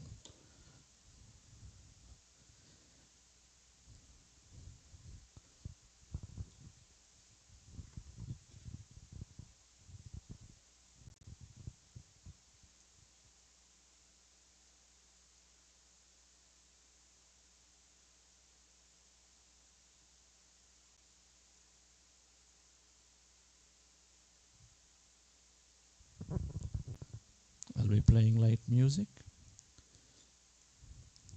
I will also guide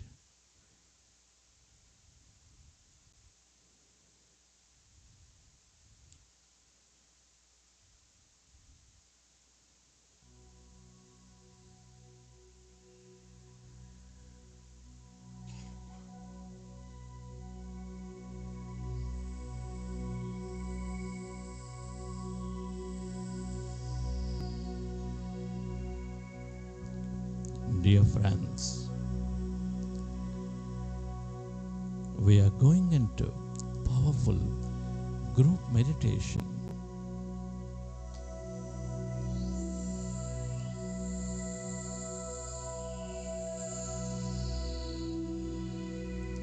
Observe your normal, natural in-breath and the out-breath with your eyes closed, specs removed.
Observe your breath. Your mind slowly becomes empty.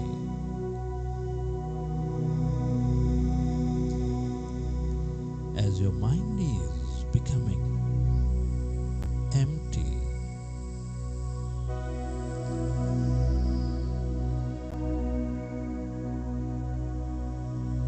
you experience greater emptiness.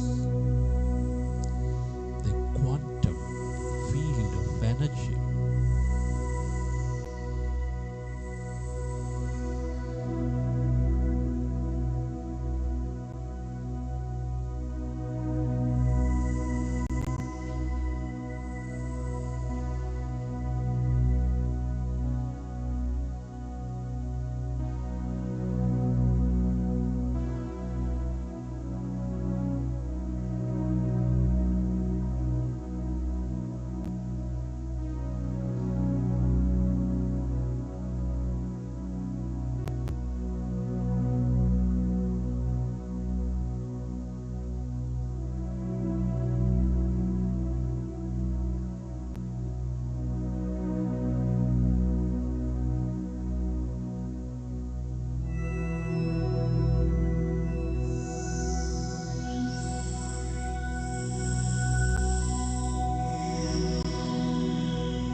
yourself to merge into your breath and allow yourself to experience that emptiness inside of you, all around you.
Less matter, more emptiness and energy.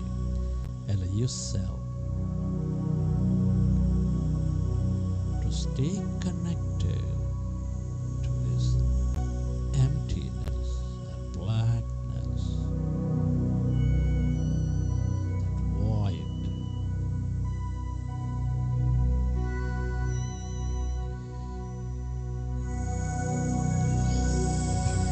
Yourself distracted in thought, go back to observing your breath.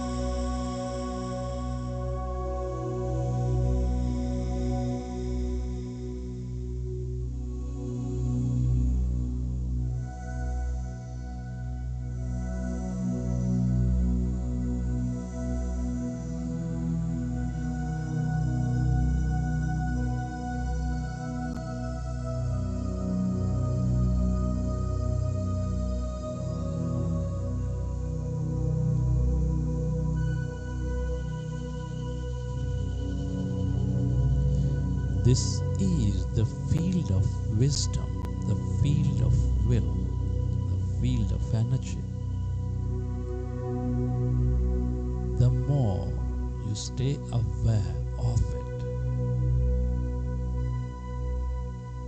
the more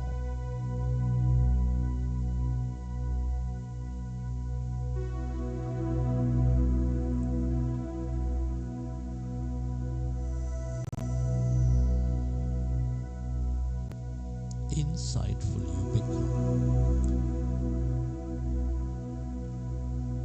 the more creative you become, the more purposeful you become.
stay aware of this emptiness, the field of connection, the more empathetic you become.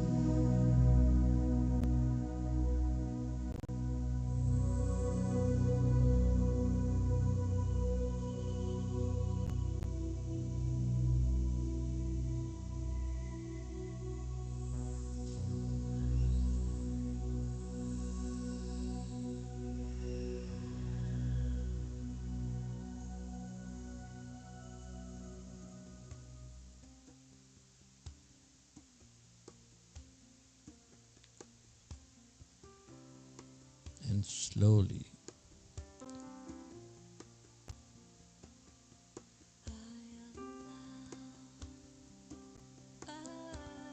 bring your awareness back to your body, and whenever you're ready, you can keep your hands on your eyes for 5 seconds, and then you may open your eyes.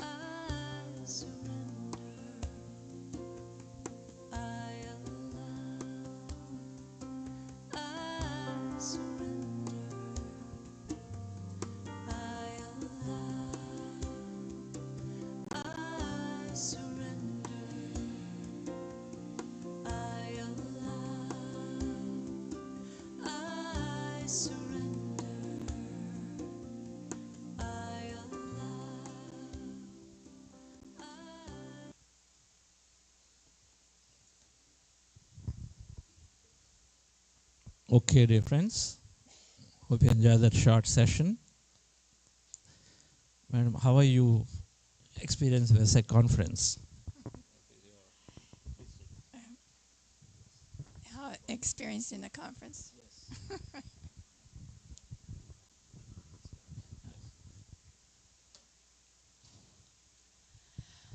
I must say that it's something that's definitely coming from the heart. And with sincerity for doing good for mankind. And based on putting it into language that is acceptable to the worldwide community. This is not anything new. The basic teachings here are from the ancient wisdom of Sanatana Dharma. But you cannot go to just anybody and say, I'm going to teach you Sanatana Dharma. You have to put it in the language of the time and age that we are in. And I feel that you, Chandra, have done that by listening to the inspiration that comes within and the beauty that is in each and every soul. And what I would so much like to see transpire from the work that you're doing is that more and more of humanity get an opportunity to realize the beauty that lies within. In today's world, where people are constantly checked in to think negative, to constantly think that they are only the body, and not seeing the brotherhood of man, not feeling the love that's in their heart, and the glory and majesty of creation is a sad, sad state of affairs. Mankind has been going through all these struggles for all these years. And still the same cycles go round and round. But what you're doing here today is helping people through a very simple approach and through simple words that's easy for people to relate to turn from the outer world to the inner world, which is the reality. And I think that you have established a very good footpath to take people to that state of peace, which is the birthright of each and every human being. Good job. Thank you much. This is Patriji's inspiration for me. He had nothing. This Grandmaster, I'm sure we will listen to the videos, but there is all over there in the channel called Pyramid Meditation Channel. He had nothing with him, literally nothing with him, but then he went around the world. Nothing, I say, no bank accounts, no cell phones, no purses. He is a person who does not carry any of those, but is fully empowered from inside. Fully empowered from inside, and then today millions and millions are practicing meditation because he fundamentally believed we are that consciousness, we have that power in us. If we think so, we can create things. And so the inspirations comes from him, and then many of our Buddha CEOs and Pyramid Masters who are helping make this a beautiful journey for all of us together. So thank you so much. All right. Sonalji, to you.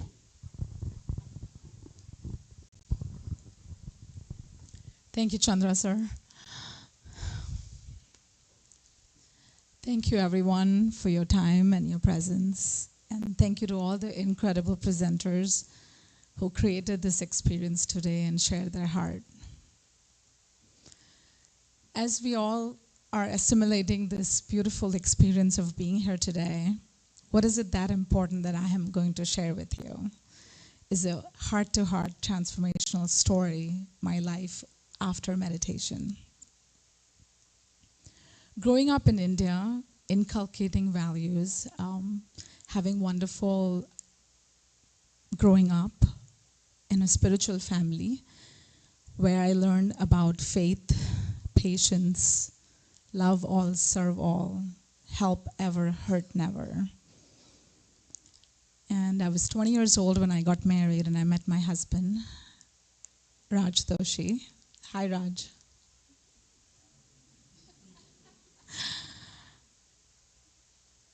And came here with a 3-year-old daughter. And all my challenges and misery became magical. After 30 years of our marriage, going through different programs, you can see I have been very open to change from interior designer to information systems to now acute care nurse practitioner and a meditation coach. So why me became wow me. That's what happened to me after meditation, after Buddha's CEO Quantum Foundation came in my life.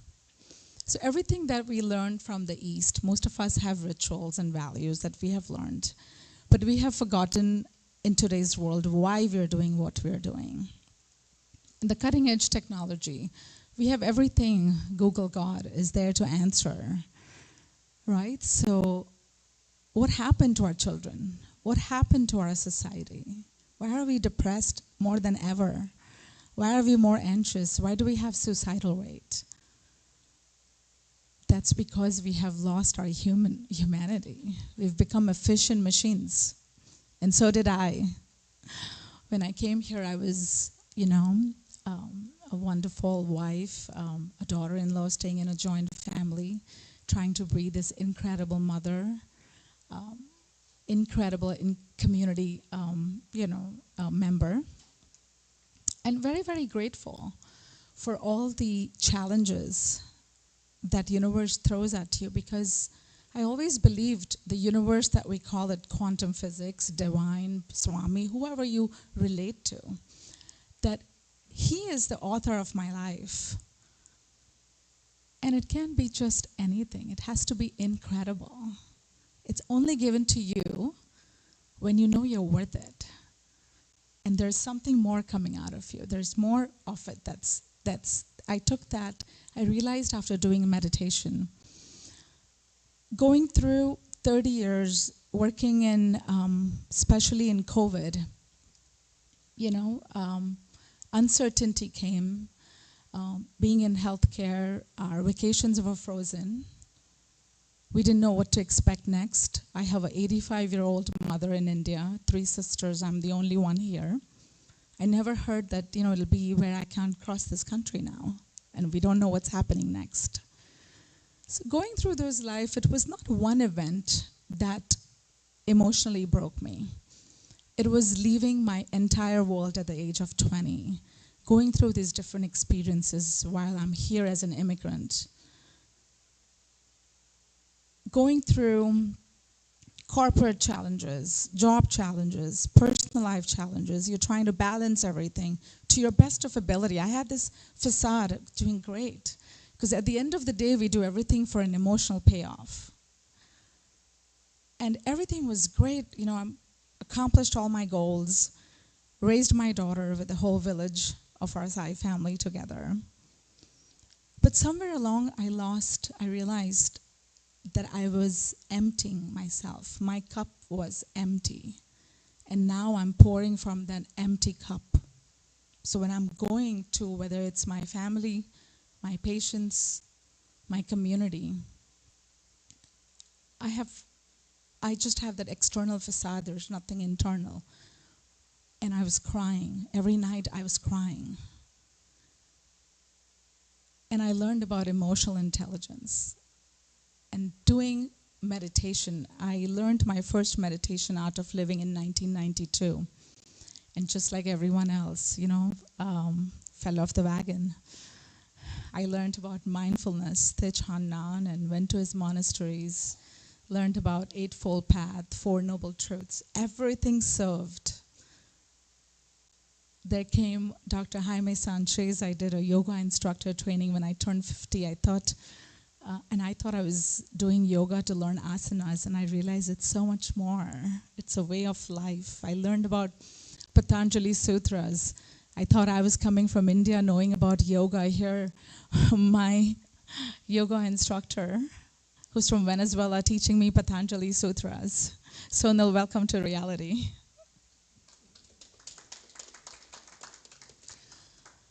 And all of this healed me because I was very aware working in healthcare that everything that we experience, as we talked about, and I'm sure we'll hear from all the physicians here, that everything that we are facing today in the world of health is due to inflammation, due to stress. So what did we do to ourselves? And I was aware of it, but I didn't know what to do with it, how to change that. How do I had lost my happy place. I lost that little girl in me who was so excited about everything in life. And it wasn't any event. It wasn't any one thing. It was cumulative effect of living your life by default and not by design. And that's when I had heard about Patriji sir, about the meditation. My dear friend Jogesh, who's not here today with us physically, introduced me, and I said, oh my gosh, he's talking about another guru here, you know, and after 2 years of procrastination, finally it was my good luck that I attended my first 40 days program from Buddha's CEO Quantum Foundation, and that changed my life. Because what Chandra sir, I cannot put enough in words. He's combined the best of East and the best of West. Everything together, the whole program explains in a common layman term, where even if my mother had to hear this program in Gujarati, in her native language, she will understand everything. And that's when I understood what is, you know, hardworking is great. Yes, you will achieve your dreams. But instead of chasing, we can attract. That's what I learned with Chandra sir.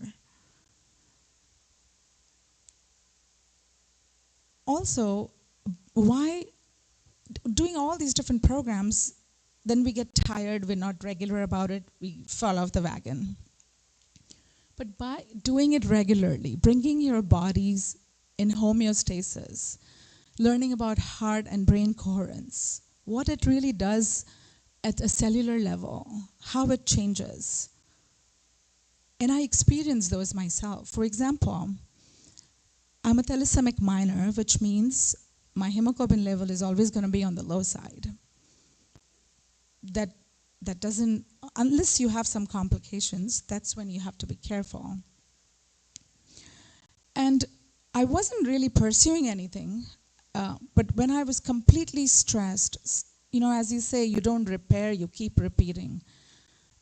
And I do have to thank my dear friend Eric, who's also my therapist, and he taught me so many things, and always told me that be true to yourself. We don't acknowledge our own selves.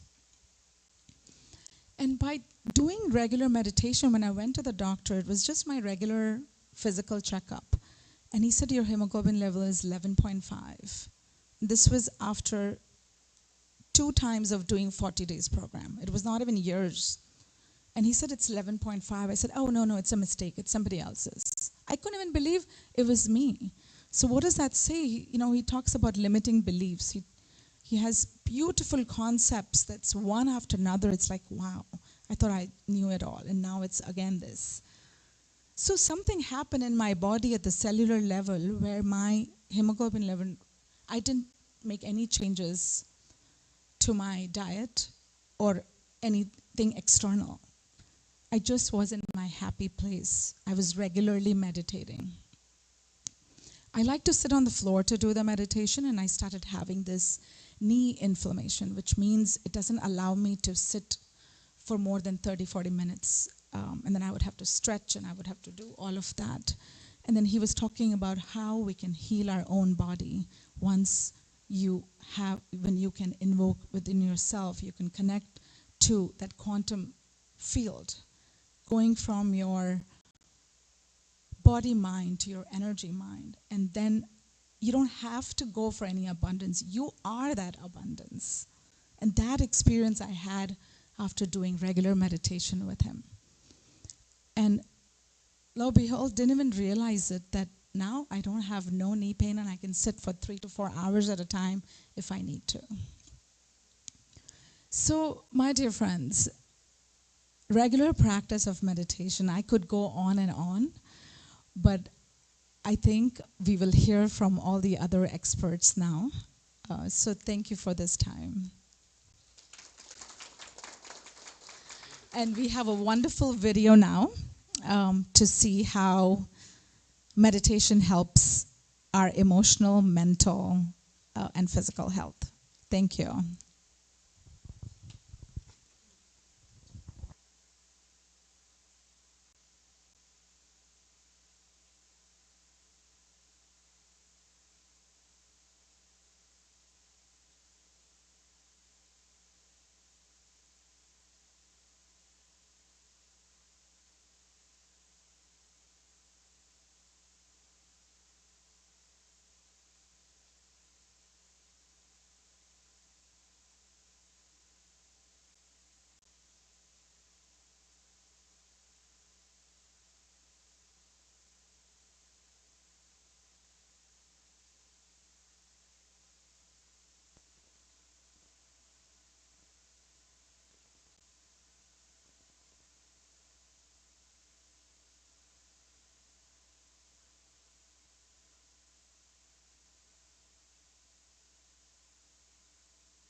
Too. Well-being and energy determines the quality of life and our experiences. Feeling good always, living a wholesome life, and healing is not just a blessing for a chosen few. In fact, these are possible for each one of us. But what is holding us back from experiencing holistic health and well-being every day, and why? Studies across the world have indicated that most bodily diseases are psychosomatic. It is our past conditioning, childhood environment, our subconscious, limiting beliefs, and news and information we consume. To overcome the hold that subconscious beliefs have over our body and mind needs just one simple change in us: excellence of body and mind health. Simple meditation practice can ensure our holistic well-being, feeling increased physical vitality, working with sharper memory power, raises our emotional intelligence, experiencing social harmony. Achieving a deep restful state enables homeostasis in the body, reprograms our limiting beliefs, regulates our body hormones, decreases fear, and anxiety, helps us access the most regeneration and creative regions of the brain.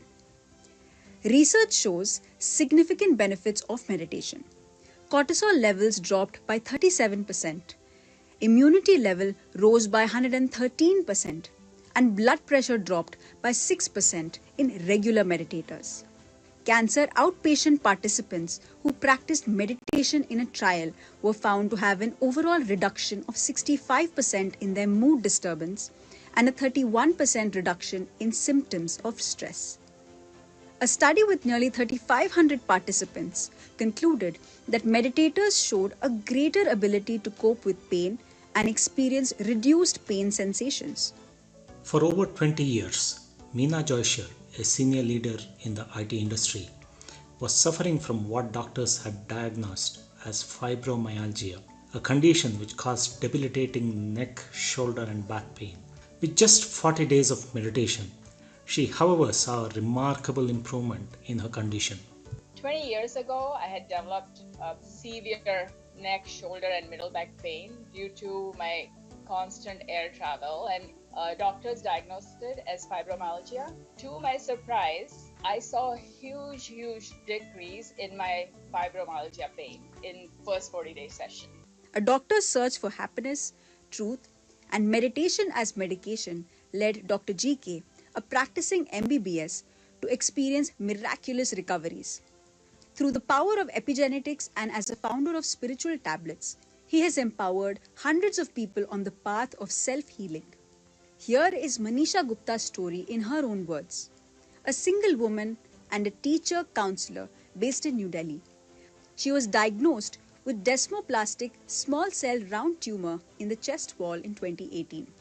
Her journey from having undergone 37 chemotherapy sessions to now being completely medicine-free since the last 2 years and 7 months is not just a miracle, but a must-learn meditation science for everyone. जो सबसे बड़ा बदलाव था confidence और acceptance, सबसे पहले जो मेरे अंदर आया, और एक इंटरनल हैप्पीनेस, अंदर से खुश रहना. अब मुझे नहीं मालूम क्या ऐसा मिरेकल हुआ मेरे साथ कि मुझे बहुत ज़्यादा एनर्जी मिली वहाँ से. Mamta Rani's multiple health issues were taking a huge toll on her physical and mental health. Her story of how she cured her asthma, insomnia, sinusitis, anxiety, and lung infection without surgery, but through meditation. ఎప్పుడైతే నేను ధ్యానం నేర్చుకున్నానో, అంటే ధ్యాన ప్రవేశానికి వచ్చాను, నాకుండే అన్ని problems కూడా నేను ఈ రోజు పూర్తిగా బయటికి వచ్చానండి. Witness the inspiring healing journey of Peter Rice, director of Ramapo College Alumni Foundation in New Jersey. After trying many medical treatments for Levitt-Rani syndrome without any success, Peter says he found relief only through meditation. I have a serious medical condition called Levitt-Rani syndrome. Went to many doctors at different hospitals, tried everything to cure a severe pain that I was having, and the only thing that worked was meditation. Being the director of a software company and a corporate leader came with its challenges for Rajeshwari Mutham. In her quest to seek her way out of depression, she came across meditation, which not only gave her a positive outlook on life and emotional balance, but also helped her get promoted through positive intentions. In 2019, I began my meditation journey due to the severe illness caused by too much work stress. I sought help from my doctors and who diagnosed me with the severe depression and acid reflux. And though the medication was suggested, I decided to explore natural remedies. And unfortunately, I heard about meditation and I felt immense happy, and I believed it could heal. And it was quite a journey actually. So I started about 5 to 10 minutes of sitting and gradually increased over time. Within 3 months, I was able to sit for 40 minutes and I noticed my symptoms got improved as well. My work productivity has improved immensely, and within 3.5 years, I got 2 promotions, and ultimately I became a director of software engineering. Whatever medical science says it is incurable, impossible, generally I don't believe in it. Because I have seen with the thousands of meditators, last 30 years, I keep hearing these success stories, the renal failure on dialysis, a person completely reversed. No dialysis, creatinine, urea, everything was normal again. Supreme boss of the body. Everything is psychosomatic. All medical fraternity needs the practice of meditation to understand what is meditation. Then they will recommend meditation to their patients. Your body reflects the state of the mind. Our health is the biggest gift for us. Through the science of meditation, every day miracles become the new normal. Through a simple meditation practice, you are just one step away from great health. You can introduce meditation into your organization and community with the help of Project Excellence Center and its resources including assistance in training. Reach out to us at excellence@buddhaceo.org.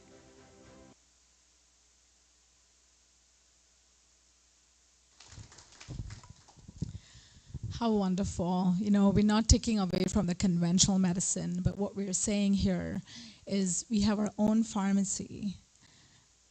And by doing simple practice of regular meditation, we can bring that homeostasis to our body. And that's what exactly happened to me. I found my happy place back again. Chaos may be the same, better or worse, but I'm able to now witness it. Because I realize that first and foremost, our own self-care is important. Filling our own cup so that we can give it to our family, to our community, and to the world at once. So moving forward, we have Dr. G.V. Naidu, sir. And we would love, we all know who are here from St. Louis. He's a pioneer here I know, he doesn't want me to say anything. But what we would want to know is, we would love to hear your experience in your personal and professional life about how meditation has helped you. Personal life, okay. In clinical practice, of course, we see a lot of patients. Many health diseases are related to the stress. As I told earlier, autoimmune diseases, many of them like ulcerative colitis, Crohn's disease, we don't know the reasons. We still think that probably the stress conditions are responsible for them. Spastic colitis is one of the conditions which gives lower abdominal pains with change in the bowel movements like diarrhea, constipation, etc. Many people experience that between 20 and 40 years of age. They're all related to the stress. At that state, because you have seen the benefits of meditation, one of the statements is, body shows the state of consciousness and mind. When you frown, 47 muscles in the face, they come into action. When you smile, only 12 muscles come into action. So when you are frowning, 35 muscles more are acting. So that on a daily basis, continues like that, we see the wrinkles and old age much earlier than the anticipated age. And basically, control of thoughts is the one which forms the basis of meditation. Mind is monkey, we all know. Indians know how the monkey behaves. Edgar, can you please put this back? People are saying they can't hear you. Okay. It's just 45 degrees like this, close. All right. Yeah. I'm outspoken generally. Mind, as you know, is like a monkey. Monkey never stays calm, always jittery, and if doesn't do anything, at least scratches his head. So Swami Vivekananda dramatically says, mind is like a drunken monkey. You know, monkey itself is jittery, and when it is drunk, what happens? Then stung by a scorpion, and then possessed by a demon. Now we can see the state of the monkey. That is how our mind behaves all the time. And it's very difficult to control the mind, because Lord Krishna says in Bhagavad Gita, is as difficult as controlling the wind. Now you can imagine. So during meditation, thoughts become thoughtless. The thought forms the basis of all the other actions. Lord Krishna says in Bhagavad Gita in chapter 2, Dhyayato Vishayan Pumsaha Sangatse Supajayate Sangat Sanjayate Kamaha Kama Krodho Bijayate Krodhat Bhavati Sammoha Sammoha Smriti Vibhramsa Smriti Vibhramsado Vinashaha. So it starts with thoughts. Thoughts, when they think of certain things, on actions, it becomes attachment. From the attachment arises the desire. The desire, unfulfilled, gets into anger. From anger arises delusion. From delusion, loss of concentration. From the loss of concentration, it destroys the discrimination. And then finally, it ends in peril. The destruction of the discrimination causes complete ruin. So it starts from the thoughts. So how to control the thoughts? Meditation helps. So meditation is so important. We heard all the benefits already. And in health, of course, it's very important. Personally, in my case, I've been practicing for maybe 35 years. Started with Kriya. I still continue with the Kriya meditation. I was initiated into Kriya by a few gurus. And then I also practice Sudarshana Yoga for a while. But presently, I just practice Kriya Yoga. So the benefits are enormous. And as I said earlier, it reduces the negative aspects of our daily actions. Once I was going to Haiti for the earthquake. That was 11 years ago. They had a massive earthquake and thousands of people were killed. I was waiting for my flight in Fort Lauderdale. I was just closing my eyes, start meditating because I had a lot of time. When a Caucasian lady came, "Are you a Swami?" I said, "I am not. I'm just a regular person." So it relaxes you quite a bit, and you can get away all your stresses for a while.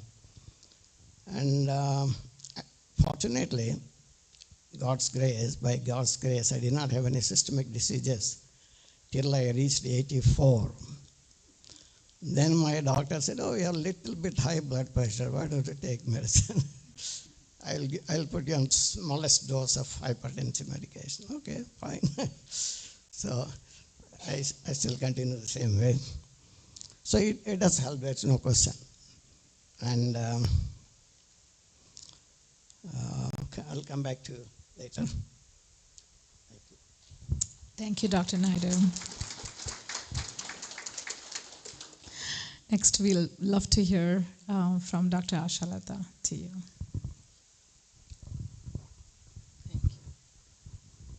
Hello, everyone. Can you hear me okay? That's good. Very nice to see a big turnout today. And I've been involved with spiritual tablets and with SEO through my sister, Lochna. She introduced me to that. During my husband's passing and afterwards, I was really low down, and that really helped me get back on my feet, get stronger, and able to face the world. He was like a fort around me, and once he was gone, it was really hard.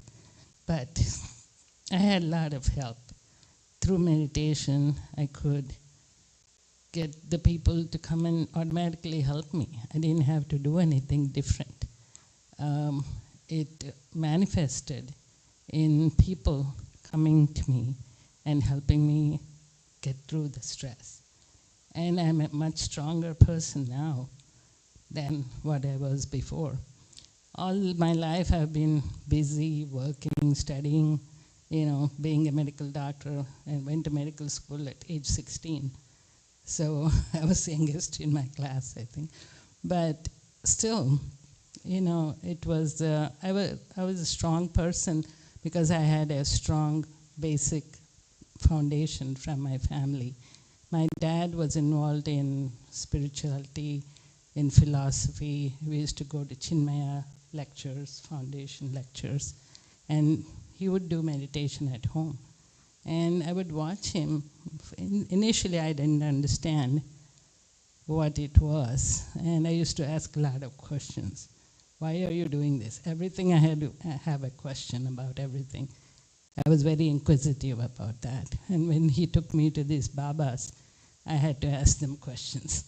Why are you doing this? What are you getting benefit from?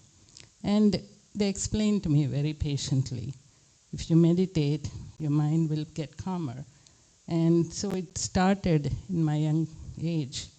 And I tried to do that, but not regularly.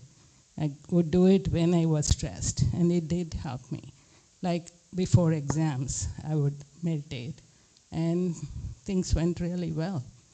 And it wasn't easy all the time, to focus when you have so many things pulling you around in different directions. But it kind of pulled me through, and things would slowly come into action. Sometimes you wonder why things are not going the way you want it to go, but eventually you see the benefit in that. And you realize, okay, you have to go through this experience to achieve what you want to achieve. I got into spiritual tablet courses. I did my L1 course, took the exams, trying to understand the spiritual side of it once I'm more mature. And it was really enlightening to see that the healing of body happens when you're meditating from the atom level, atom molecule level. And it actually helps the body heal itself. You get the energy through meditation, and it starts healing. And I've actually seen people with high blood pressure on 4 or 5 different medicines stop or decrease their dose first, and then some people are off the medicines. So we have started a clinic here, meditation clinic, a live one in St. Louis at the temple basement. First one in the country, I think. Thank you. So with Apurva and my sister and a couple other people, we started that. And it's really helpful, beneficial to people who are not really into Zoom and all this. They come in person, talk to us, and we sign them up, and we try to do that as much as possible. We used to do it more regularly. With all the other changes, we're not able to do it. But we are still doing the online Zoom meditation, and some people who cannot come to that, they call me, and we still try to do the counseling. So every Saturday we have counseling, which we do online. And if they can't do it online, I just call them, and we have a group of people that try to help them. I do the medical part, make sure that blood work and all that is okay. And then we have the spiritual people that guide them. And that's really helping some people, and they're very thankful for what we are doing. And appreciate the group that we have that is helping me with that. And another thing I took up recently is a group of students came from India, and I just met them at the temple. And they are so hardworking, nice people, and I wanted to help them. So I tried to find jobs for them. because their students, they couldn't find, there are too many of them, so they couldn't find jobs in the university. So I found out in the society who needs help. One example is an elderly person. His wife recently died of a heart attack. He doesn't have anyone to take care of them, and he speaks Telugu, our language. And people come here, like nurse practitioners, they come and help. Practical nurses, they come and help. But it's not the same thing. He physically is fine, but emotionally he's drained. So I had this student stay with him, talk to him, and feed him, make the Indian food that he loves, just like his wife was doing. And she is getting the benefit of course, paying her fees, and he is getting the benefit of continuing the culture, food, and all that. So I'm really happy to see that. So I'm able to do that for several students now. And I know there are a lot of other people that are older that need that help. So I'm trying to help them by doing that. Of course, they also do the meditation for a few minutes. He doesn't have that full concentration, but whenever he is calmer, she's helping him do that meditation too. So that's another aspect. Another thing I'm doing is there is a farmer here, nearby here, that works so hard in his field, grows all these vegetables, and he doesn't have the means to sell them. And it's really clean stuff. He doesn't use pesticides, and it's very natural. So he has stalls, but what I do is go buy a bunch of that, take it to the temple, take it to places where they need it, and they make food and give it to the public. So that's helping him and helping the temple, different temples, not just main temple. And also I take it to work and give it to people that need it. And then I do collect, clothes and all that, give it to nursing home people that don't have any family members that are, they're tired of it or not able to help. So we give clothes to them, and they love it. And for birthdays, we spend so much money, make cakes and decorations, all this. Instead, one recent thought, one of the guys actually gave me the idea. For his kids' birthdays, he goes to the old people's home, gives them food, donates food, and cooks it and serves it to them. So, and they bless the kids. What else do you need, right? So little things like that. And like this sari I'm wearing, it's from the weavers in India that actually made the clothes. And I got it, brought it here, and sold. This lady sold it to me. And you can go to any boutique and buy it, but I wanted to help the poor weaving people that are working hard to make ends meet. So little things like that. I'm not a great person, but I'm trying to do little things to make me happy and makes them happy and gives a livelihood to them. So little things like that I'm doing. So can we say that meditation is helping you to do what you feel like doing? Exactly. I wasn't bold enough to do it before. Okay. When I'm concentrating, these thoughts are coming to me. Yes. Okay, this will help you feel better, yeah, and makes others feel better and happy. So meditation is helping me in that aspect. Living what you always wanted to do, I guess. Exactly. Thank you. Yeah. One Thank more you, thing I want to do is yes, art of living. Yes. The art of living, and also the arts aspect of it. I always wanted to be a dancer, but never had time for it. My mom said, no, first study, then you're dancing. So in those days, they didn't encourage girls to dance. But now I'm able to do what I want to do and participate in different dance programs and all that.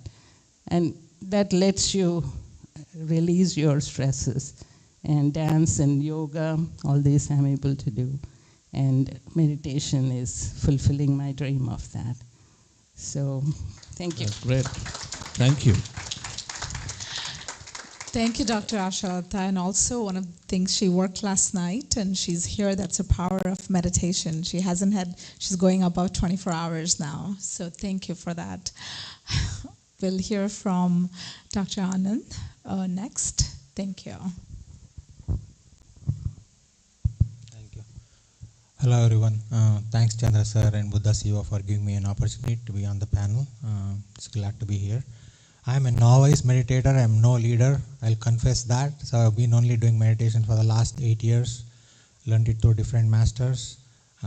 Still a seeker on the journey. Compared to all these giants here, I'm a little baby. Okay. I'll just share a couple of incidences that happened last week that shows how meditation helps me in my professional life and my personal life. Okay. The first story is at workplace. I'm an anesthesiologist, so I'm in charge of 13 operating rooms. So I got a call saying that this patient is coming from the labor and delivery. She's having a baby. This is her 4th baby. And she's a very big bleeding risk because I don't know if you've heard of placenta accreta, where the placenta goes all through the uterus, goes into the invades all the other organs around. That patient can bleed to death, like if it's not done properly. So they said this patient is coming, so I alert my team and tell them what to do, get everything prepared, and call me if you need help. And I set up the team and they start the case. And an hour later, they call me saying that we need your help in the room. So then I go in, and then I see the baby go out. Baby is crying. Baby is all fine. So then I go in and see the blood pressure. Patient's basically dying. Like she's basically bleeding to death. Like she's lost 5 liters, which is the blood volume in the patient. And the blood pressure is 30, so I know the next step is the heart is going to stop. Okay, that's the situation I'm called in. And I go and see how they're prepared, and they've done nothing that I told them to do. So I really get frustrated. That's the first reaction in your brain, like, what the hell are you guys doing? Like, why didn't you do all the things I said? But then that's where the meditation comes in. Like, you get into that zone, or they call you get into the zone when you are faced with stress responses. Like, you get into a flow situation. I don't know if you've heard the term flow, get into the flow. So just get into the zone, not yell at anybody, just do the things that I need to do, ask the surgeon to stop the surgery, keep holding, make sure there's no more bleeding so that I can take care of the patient, get the blood pressure up, and then kind of instruct the team to do different things. And half an hour, 45 minutes later, blood pressure comes up, blood pressure is in control, patient's doing okay.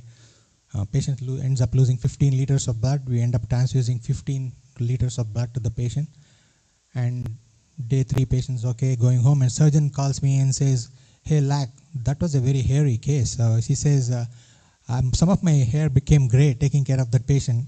And it was interesting. The next thing she said, probably you didn't have any gray hairs because you do yoga and meditation. So, I have a lot of gray hair with yoga and meditation.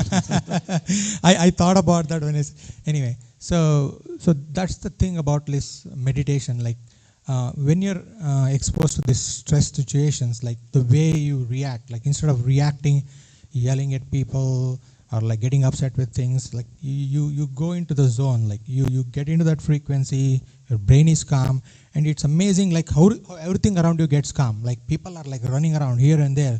You go in, you stand there and start talking, and then there is kind of aura in the room, everybody settles down, they're all doing their job, and we get taken care of the patient. So that's one thing, like how it helps in professional life. It happens every single day. You start driving to work, and then they say, Lack, 5 people are called in. So now I have to go find 5 people to cover my 5 different operating rooms. So every day is kind of a stress response. So when I do this meditation, like it's amazing, like how you walk into the hospital, like I think you showed in one of the slides, you feel like you're floating. So that's an amazing thing. Like you do this for an hour in the morning, you walk into the workplace, your mind is calm, you just feel like you're floating into the hospital. So the next instance I would say is this happened yesterday. So I teach at the Hindu temple for young kids, like high school kids. So I had my class and I came back home. And then my wife says that I took my dogs for a walk, and one of the neighbor's dog, it's like a pit bull, came and attacked our dog and bit the dog, and my dog is bleeding.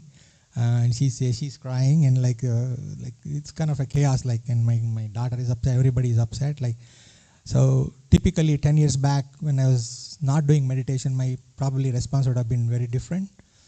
But with all this meditation, like it keeps your mind so calm He said, okay, what happened? Is the dog okay? Like, you think he's in pain? How big is the wound? What did you do? Like, did you wash it well? Did you take the calmness with which you deal the situation is very different than like, oh, we got to sue those people. Who are they? What did they do? Like, the reaction that happens is completely different. So whether it's like a domestic problem or whether it's a problem in your workplace, meditation, I think, is a very important thing. Like you were saying, like we watch the breathing. So as anesthesiologists, we watch the patient breathing all the time. But when I teach people to do this, like they do it for a day and then they stop it. So I think the key thing about meditation is practice, practice, practice. So like I said, I had 3 masters. So my case study for meditation is my wife, actually. So she got me into art of living. She's a cancer survivor. She had thyroid cancer and her energy levels were very low. And she happened to kind of meet a friend. She took her to the art of living course. They did that. And like I noticed a lot of difference in the first 2 months when she started practicing. Like her energy levels were high. She's sleeping very better. I see the glow on the skin is very different. Like, and then she says, no, you should do this. I said, I'm a doctor. I don't get a week off. Like you have to give me like 6 months notice to get a week off. So somehow amazingly, like I requested and they gave me a week off, like amazingly, and it happened that the program was during that week. So I went and did the Art of Living course with Gurudev, Sri Ravi Shankar. It was an amazing experience. Whatever happened, I'm like an early riser. I get up at 5 o'clock every day. But once I did the Art of Living course, I started getting up at 4 o'clock. So since that day, I think it was December 22nd, 2016, every single day, at least during the weekdays, I get up at 4 o'clock in the morning, do my Kriya meditation for an hour, and then go to work. So that I thought was amazing. So when you have the intention, things fall into place. Something inside you tells you that this is helping you and you should do this. And then like you will realize the benefits. But the key thing about all these practices is we go to these conferences, we go to these courses, unless you do it with intention every single day, you're not going to see benefit. Right? So that's the key thing about all these practices. You have to have that intention and you have to do it every single day. I was very fortunate enough, like my whole life has been a very easy ride, no problems. Like my first initiation into meditation was, I was initiated to Gayatri Mantra. I think many people in the audience might know what the Gayatri Mantra is. So you have Brahma Padesham when I was like 9 years old at Tirumala Tirupati temple. So I thought I was very fortunate. Since that day, till I went to my residency in anesthesia in Chandigarh in PGI, for 15 years I religiously practiced it, like morning and evening, like 20 minutes in the morning, 20 minutes in the evening. Whether I come home late at 10 o'clock, 20 minutes, from 10 to 20, I practice it before going to sleep. And I didn't realize like if it was helping me or not. I was a very average student, but every time when there was a final exam, like I was the topper, like I was like, what is happening? Like I'm not the smartest kid in the class, but somehow like I'm getting good marks. So what's going on? So I never realized that doing all these practices was helping me. I did it religiously, like 20 minutes in the morning with focus, like pranayama, Gayatri Mantra meditation for 20 minutes in the morning, evening for 15 years. And then everything kind of fell off. After I went into residency, you know how residency is, like hours of work, so there's no time to do all these practices. So it kind of slid off. And then again, lo and behind, like Jayesh Bhai said in the morning, my wife introduced me back to meditation. And then COVID was the time, I think, for doctors. How many of you went to work during COVID? 1, 2, 3, yeah. They must all be doctors, I guess. We had to go to work every single day and take extra duties during COVID. And that's where I think all these practices of meditation, yoga, breathing, all this helped a lot.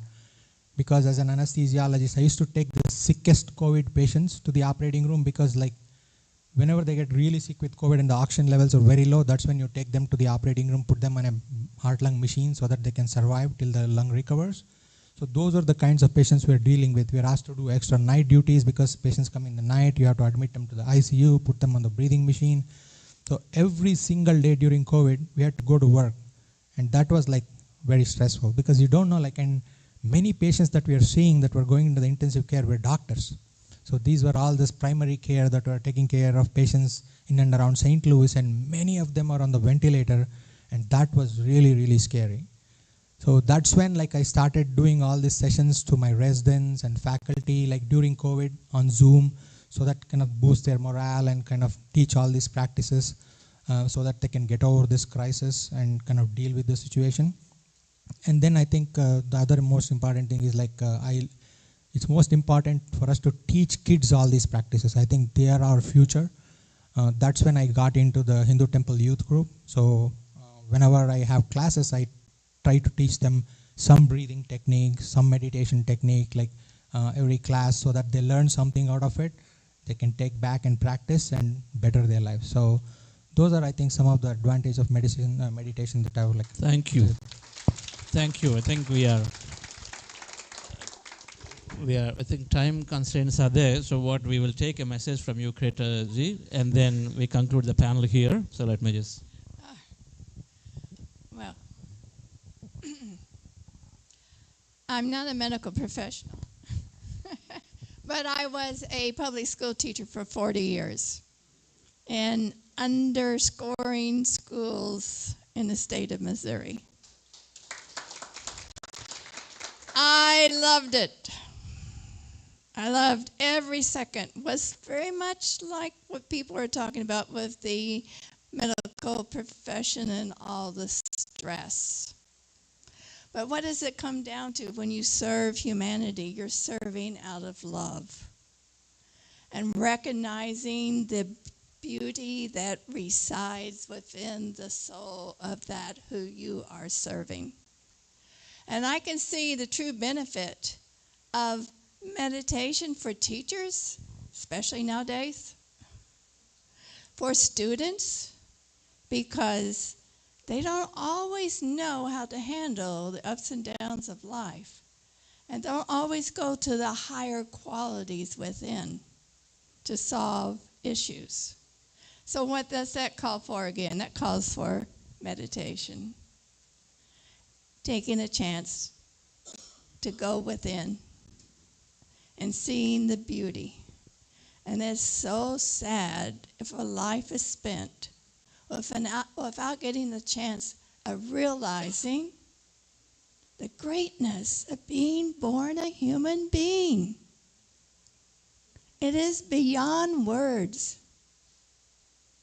And that's what we are trying to touch into with meditation. And it's not just for a few seconds or an hour or two a day, but it's something that actually becomes a way of life. From the teachings of some of us here of the spiritual teacher Satya Sai Baba, he says it's constant integrated awareness. When I first went to see Satya Sai Baba 50 years ago, in my first interview, one of the things he said, "Do you meditate?"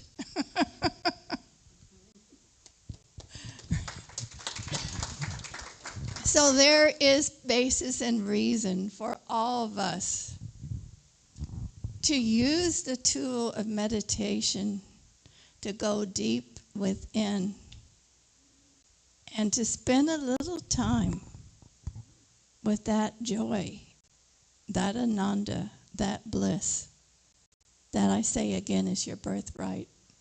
And the more you can take it to all the people in the world, many blessings I'm sure will come upon you. Thank you so much. Thank you, Krita. Thank you, Dr. Anand. We close it, conclude. So, dear friends, we had two objectives from this panel. One was that we all stay inspired. Here are those experts who are day in and day out, medical doctors, of course, they're the backbone for many people. But they are taking time to practice. We heard it from Dr. Anand. They're taking time to practice. And so there is one, is that, can we do this practice regularly? Something that is there, something that can help. The second, of course, I leave the panel here, is that you're all esteemed doctors, you're established doctors. What can you do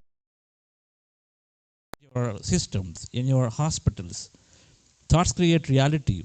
And so everything is possible if we believe in so. So can we take it like the organization leaders in the afternoon, morning talked about, they are wanting to take those steps. Can these be introduced in your medical hospitals? What is it that stops us from doing it? And then can each of us take an initiative? And so please have conversations with them during the tea break. So thank you very much for joining for this panel. So really appreciate Dr. Naidu Garu. Absolutely, the fabulous for us to join here. So So thank you so much. And I would like Gunwin ji to come and Vani madam to come here to facilitate the speakers.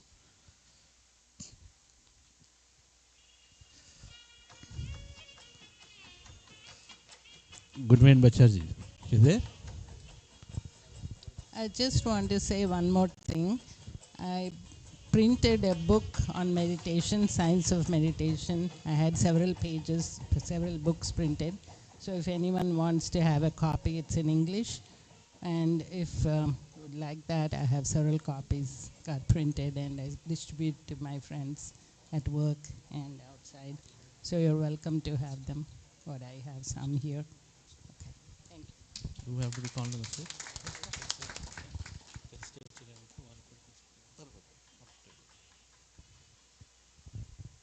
Yes. Gunwin is not there. Okay, Srikanth Gala, please come. And sir, would you please come?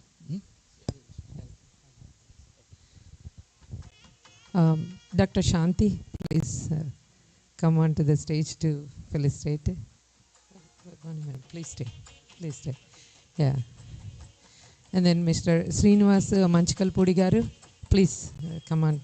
And Dr. Sudhir Atluri garu, please. And Dr. Srikanth garu, please come.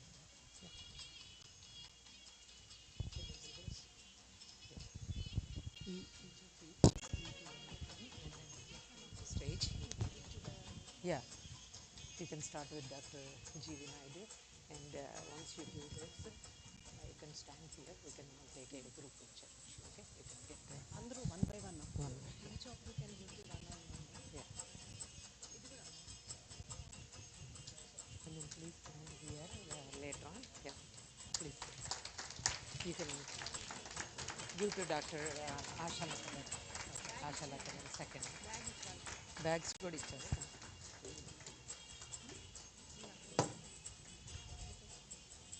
And please give these bags to Vani madam. You can give. Yeah, please.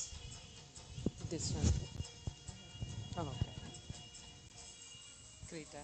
Yeah.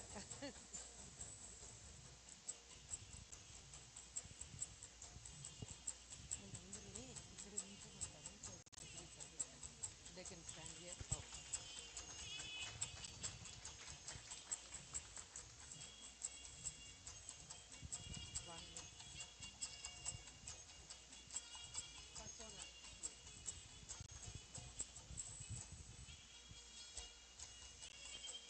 Yeah, please stand. Please. Ramesh garu.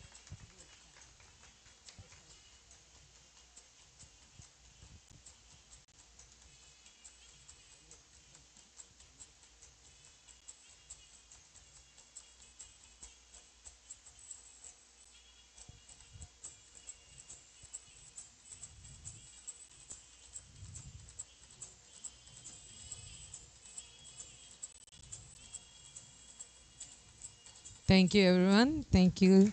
I know we are running a little late, but we will conclude in the next 30 minutes or so. Please, thanks for your patience.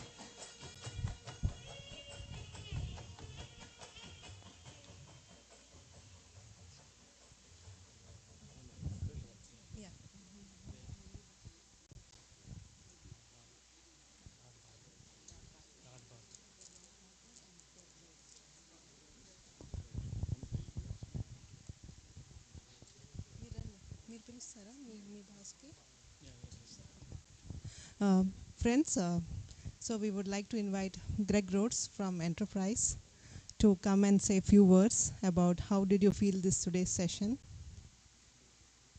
So he is my manager, so yeah, I'm happy to have.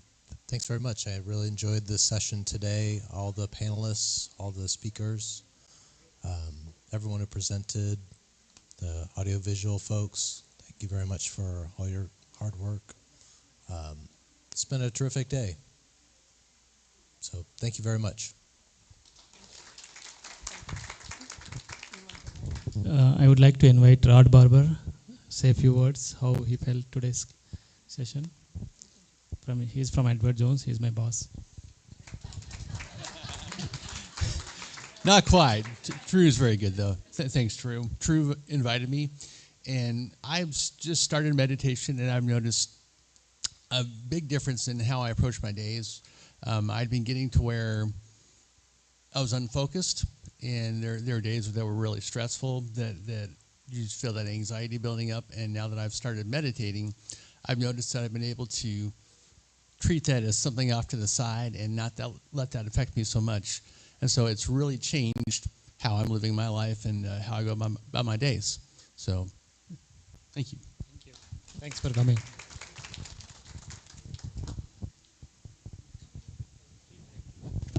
So we'll have a tea break for 10 minutes. Please have, then we'll have a group picture. Thank you. We'll come back in 10 minutes.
but by profession, he started his spiritual journey in the year 2004 with the help of his family members.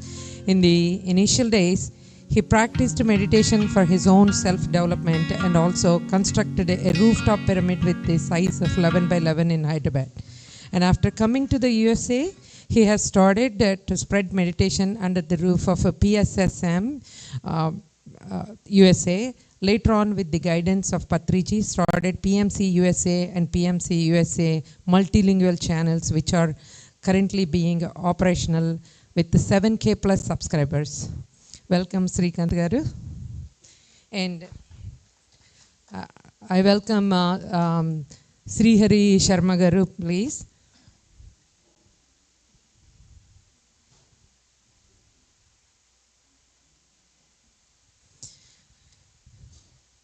Srihari Sharma Garu has started his meditation through Kriya Yoga in 2008. He practiced it for 8 years and then did mantra japa for 3 years and came to PSSM platform in 2020 and has been practicing Anapanasati, breath mindfulness meditation, since then. Works with the meditation magic in spreading meditation actively and currently working for Omega Pyramid in Dallas. Please welcome Srihari Sharma Garu.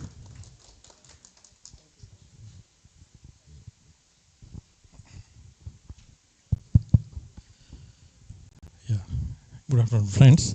Sorry, we are running late. So you're able to hear me well? Okay, thank you. Yeah, thanks for that wonderful introduction. Thank you. So we've been hearing about this movement, Pyramid Spiritual Societies movement, since morning, right? We all know this is a non-profit, non-cult, no restrictions of any kind, but still to follow this movement, there is one restriction though. That restriction is only for those people who can breathe. For others, it is not allowed in this movement, right? People who can breathe can follow this movement. For others, they'll have to work from outside the organization, right? So I've been practicing meditation for past about now 15 years with the help of our Grandmaster Brahmashri Pitama Patriji, and later various mentors like Chandra sir, like Dr. GK. All these people have enhanced our life so well that we are living it to its fullest and joyful and blissful. So we cannot complain anything more. As a profession, I'm an SAP consultant, which is the highest paid IT job. So I'm very proud of that. But my passion is to take this message to one and all. So how do I take, so this is where I work is a chemical manufacturing company, where we mostly talk about, the first thing they talk about is safety. So how do I take this message to this organization is through a safety movement, right? Like everybody wanted to, in these kind of industries, safety is the topmost priority, and every meeting, what we do starts with a safety. So each and everybody comes, talks about, be careful with the wires when you pass on, place the boxes in certain way. All these safety measures they all talk about, right? For how safe we can be in that environment physically. So when I get an opportunity to talk about safety, I talk about safety of our thoughts. Like how you do not have physical distractions on your way to walk, you should not have any unnecessary thought clutter. So that is also kind of a safety, right? So I take the safety movement to talk about not to clutter unnecessary thoughts if it is not required, right? That is how I take the mindfulness into my corporate world. So there are a lot of innovative ways you can take to take this message, right? So that is one, and the other thing what I take is lunch and learns. So wherein people are open to understand and to hear to you. So these are the couple of things I wanted to share that you can take to your corporate world about this message, right? And through this movement, we also provide a platform like these channels, right? pyramid meditation channels wherein we pass on a lot of wisdom. What was in originally our Brahma Shri Pitama Patriji, he thought in Telugu, we translate and we provide that wisdom in English so that it is reachable to various people. So there are various kinds of projects what we do through this movement so that we create an opportunity as a platform so that you could provide your services, right? So for a lot of people, they want to serve, but they do not know where to do, right? So we provide such kind of platforms so that people can come, contribute, provide their wisdom, provide their knowledge, provide their time, provide their monetary benefits, whatever they want to. So we provide these platforms so that we can grow and be happy. So that's my small message. Thank you.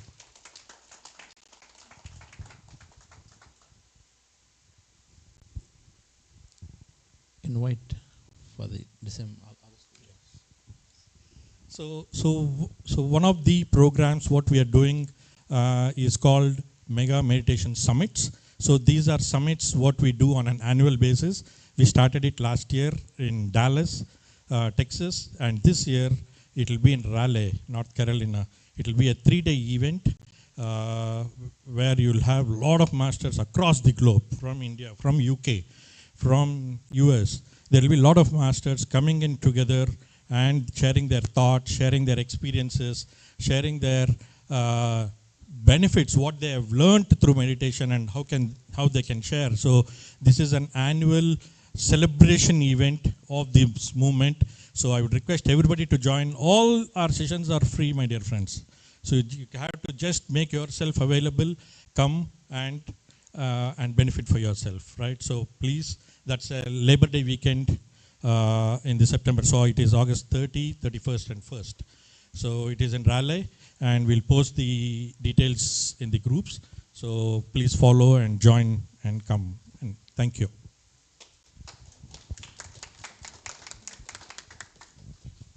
Hello friends, this is Srihari Sharma from Dallas. Thank you so much Chandra sir for giving me this opportunity to stand here and talk to you. So Sridevi madam already gave some introduction about me. So I have adopted, Patriji has given 18 principles for the pyramid masters. So I have taken only 5 out of them to practice. So those are dhyanam, meditation, sajjana, swadhyayam, book reading, sajjana sangatyam, spending time with all the masters like you, and seva and pyramid energy. So right now, so we are working on the biggest pyramid project dedicated for meditation in USA, that is the Omega Pyramid coming up in Dallas. When in 2020 I came to this PSSM platform, so at that time I was thinking of building a pyramid in US. The thoughts were just coming, so in the initial stage. So in that year, I think 2020 May or sometime, so I attended Chandra sir's manifestation workshop for 3 days. So during that workshop, I was trying to manifest this mega pyramid in Dallas area. So so that is coming to fruition now. We have recently bought the land, and March 3rd we did the Bhumi Puja. So this date also, it was given by the higher masters. Mahatar Babaji has given this message that March 3rd will be the start date, and February 7th, 2026 will be the end date for this project. So those are the dates given by Mahatar Babaji to one of the masters. So as per that, we already did the Bhumi Puja. Last time, 2 weeks back, Chandra sir came to Dallas. We took him to the land. So we did the meditation. He got the message that this Omega Pyramid will act as a bridge for the South American ancient wisdom, bringing that wisdom to North America. It will act as a bridge. So this pyramid needs a lot of energies. So I am requesting all of you are, I'm inviting all of you to be part of this very big project.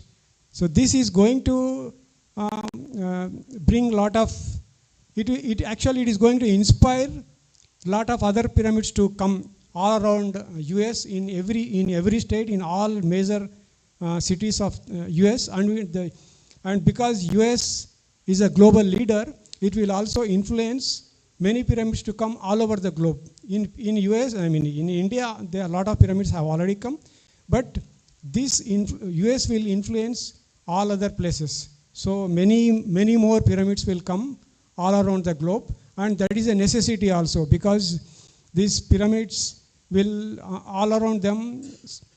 So they will have very beautiful energy all around them, miles together. So that will bring a lot of changes, and many people, means thousands of people, will be meditating every year, learning the meditation, transforming themselves, and contributing to global peace. So this way, this is one of the ways. In many different ways, these pyramids are going to help and transform the mankind. So I'm inviting all of you to be part of this Omega Pyramid. Let us all come work together and make this a big a reality, and let us all come to inaugurate this project in 2026. So yeah, please let us all work together for that. Thank you so much. Thank you, Chandra sir, for giving this opportunity. Wonderful. The positive energy flow in the pyramids facilitates deep focus and meditation. That's the fundamental benefit of why Patriji brought this. So when you're building a meditation hall, of course you can build like this, or you can build in the shape of a pyramid. So these benefits of pyramids, one is healing, second is preservation. So if you keep vegetables, then they stay for a long time. At Pyramid Valley, we did an experiment. 141 days, tomatoes stay in the pyramid fresh. Whereas the same tomatoes outside, because the temperature is about 36 degrees centigrade, which is about 100 plus degrees Fahrenheit, under the temperature for 141 days, the tomatoes stayed fresh in the pyramid. Whereas outside, in 20 days, they go away. The preservation is there. And so there is a lot of research from West, particularly from the European countries, healing benefits of pyramids. Wounds, cuts, boils, and many things that's automatically heal faster. Meditation accelerates, pyramids seem to accelerate. They seem to have some kind of that energy, and so they seem to accelerate healing and do extensive help in preserving. So many people use them for their houses for preserving fruits, vegetables, and milk and water. Water becomes charged. It's a free energy. So you can make a pyramid pretty easily. And the third thing is, of course, altered states of experiences, of deep meditation experiences, which is why Patriji said, rather than building a flat hall, let's build pyramids for meditation. So then it's a structure free of form, no statues there. And it is a structure that does not resemble either a temple or a mosque or a church. So every faith seems to be interested in going there. And so that pyramid that I showed in the morning in Bangalore Pyramid Valley, all faiths come there very, very freely and easily. They all come into it. Whether it is Jain, whether it's Muslim, whether it's Christians, of course, Hindus, they all go into it with the same enthusiasm to get better. And so here, and this Master Shrikant is doing tremendous work in bringing this whole pyramid energy meditation here into the United States for the last 15 years. And then heads of PSSM USA, Pyramid Spiritual Societies movement that Patriji founded. And then Sri Hari Garu is doing this tremendous job of realizing for many meditators in America to have a pyramid here. While it helps individuals, but of course it's helping spread its energy around. Everything is conscious energy. So there are research, there's experimentation that when you have a structure like that, it has its energy spreading around, hugely impacting the area that is there. And so there is many benefits. So hope that all of us will be there on February 7th, 2026, and to inaugurate the pyramid. This is how you manifest, right? Thank you. Thank you for taking that initiative. Somebody has to do it, and it's you. So thank you, of course. Yes, yes. I'd like to quickly invite Venugopal Garu and Suma to felicitate our guests. Thank you, Shrikant Garu and Sharma Garu.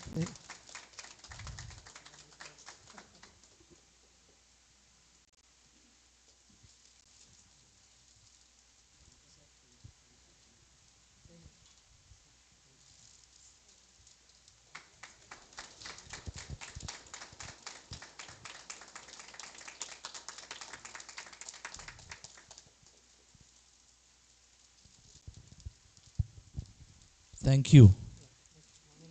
Next. What was that? Yes. Thank you. Thank you, Chandra sir, giving me this wonderful opportunity. Two great masters doing quietly so much meditation service. The only job, they don't appear, but then wake up in the morning, then they decide that I have to call today these 5 people. They call them, motivate them, and say, come and join. And so they spend countless hours, but through them, hundreds of people across the United States and India got initiated to meditation because they're taking the time. Thank you. Thank you. I can say thank you. That's it. Yes. Thank you all for showing up here and trusting us and taking your time and spending time, and we got some wisdom from Chandra sir today and all panelists. Thank you. And as Srikant sir said, whoever have the breath, they have to do the meditation. That's what final message. Thank you so much. Thank you for. Thank you, sir.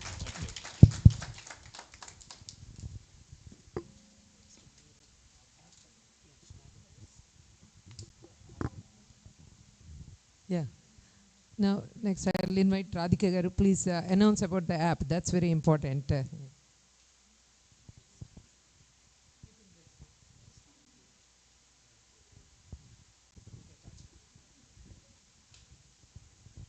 right. Thank you, everyone. I think I first want to congratulate St. Louis team. What a wonderful event. I know a lot of effort went into putting this together, and thank you, everyone, for showing up and staying here. I'm sure everyone is taking away a lot, right? There's a lot of information today. Buddha CEO has been doing this service for past, I guess, 2019 it started, so past few years, and I joined Buddha CEO 2020 with the, like everybody said, the 40-day. I don't want to bore you with the meditation benefits, everybody know already, but I am here. I've joined Buddha CEO team, and it's been growing since last 3 years, leaps and bounds. You know, all over the globe, we have participants joining the 40-day programs, and it's expanding. And you know, however much we want to clone Chandra and making available across the globe, you know, we have some limitations there.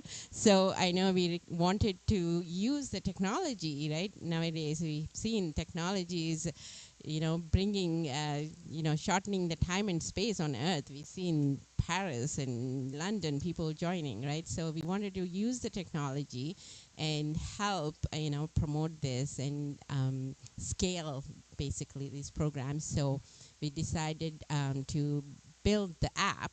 So 2023, I went to India, joined Chandra and a couple of other entrepreneurs, of course, Sai Sagar, which we saw him to build the app. So I'm very happy to say this. Earlier this year, February, at the Global Conference of Meditator Leaders, we launched our app. So it was a first public preview of the mobile app. And there's a lot of stuff here. The reason we wanted to build, like I said, first thing is to scale. Second thing is provide the support, right? A lot of people join. Again, I think you've heard it repeatedly.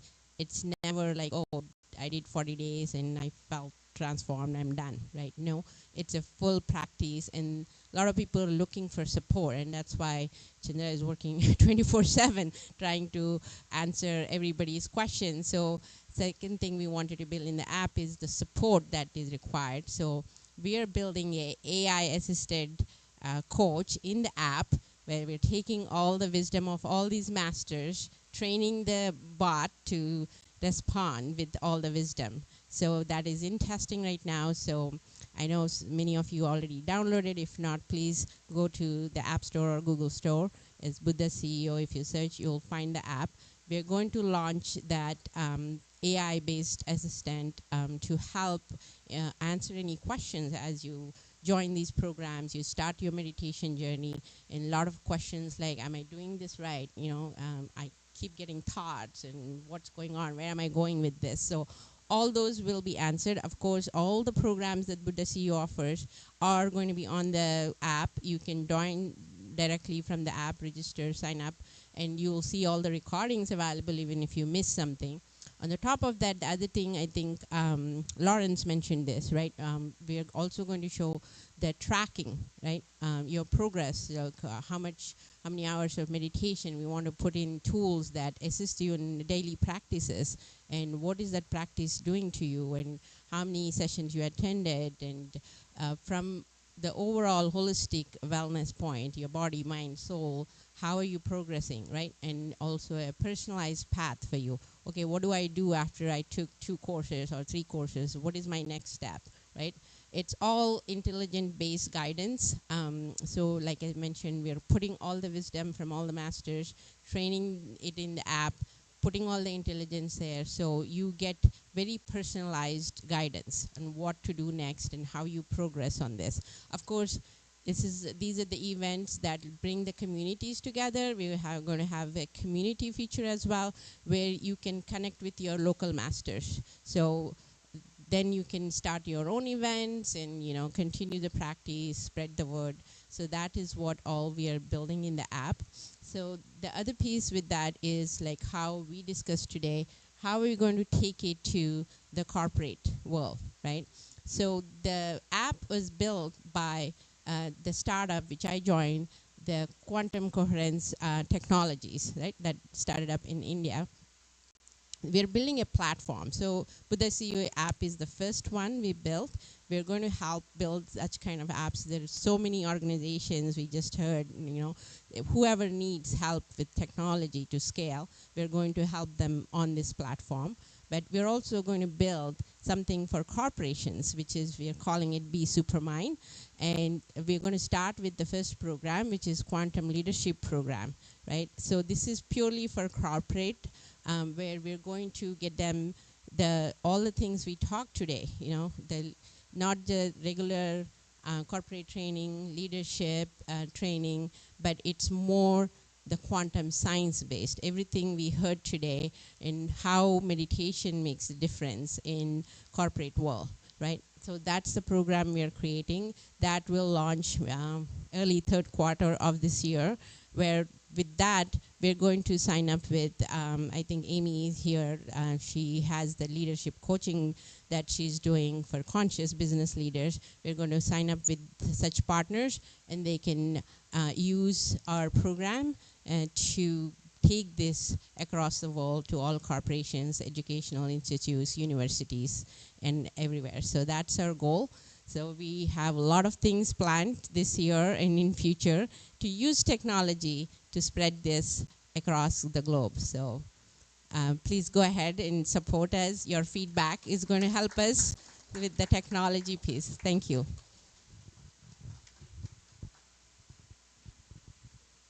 Oh, and we have a video that we used to launch the app. Can you play the video? I sent the email. It's in YouTube.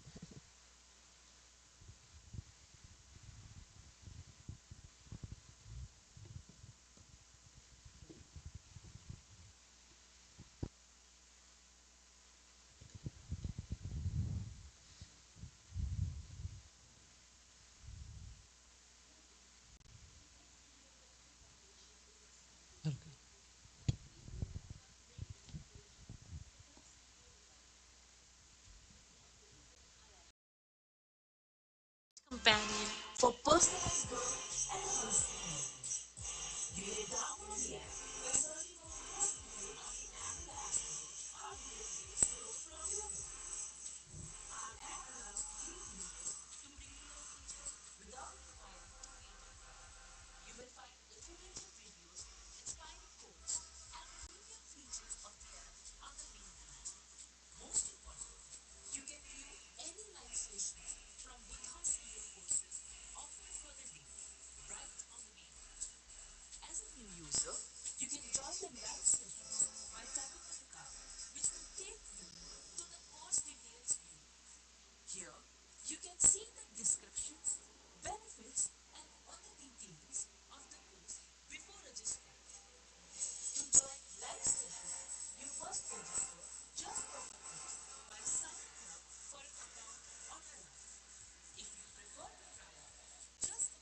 app to get access to all the features of the app while registering for the course.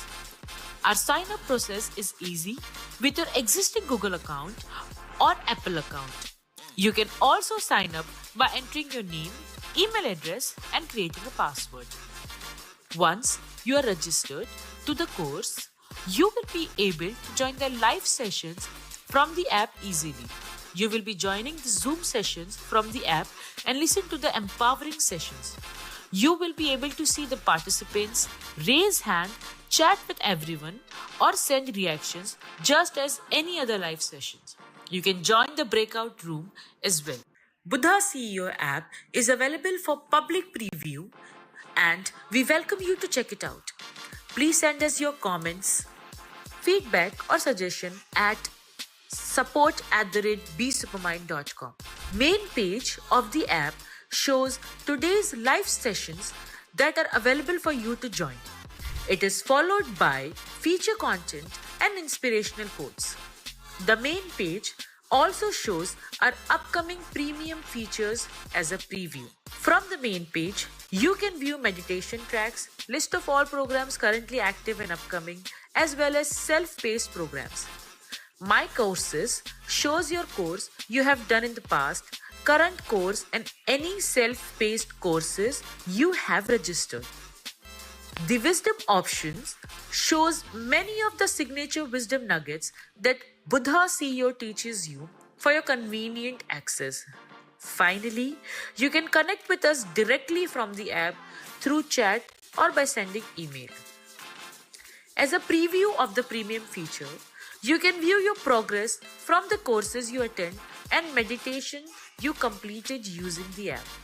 Your daily meditation of 30 minutes or more will show up as a streak, encouraging you to daily practice. You can also see how many sessions you have completed across all the programs and any that you may have missed.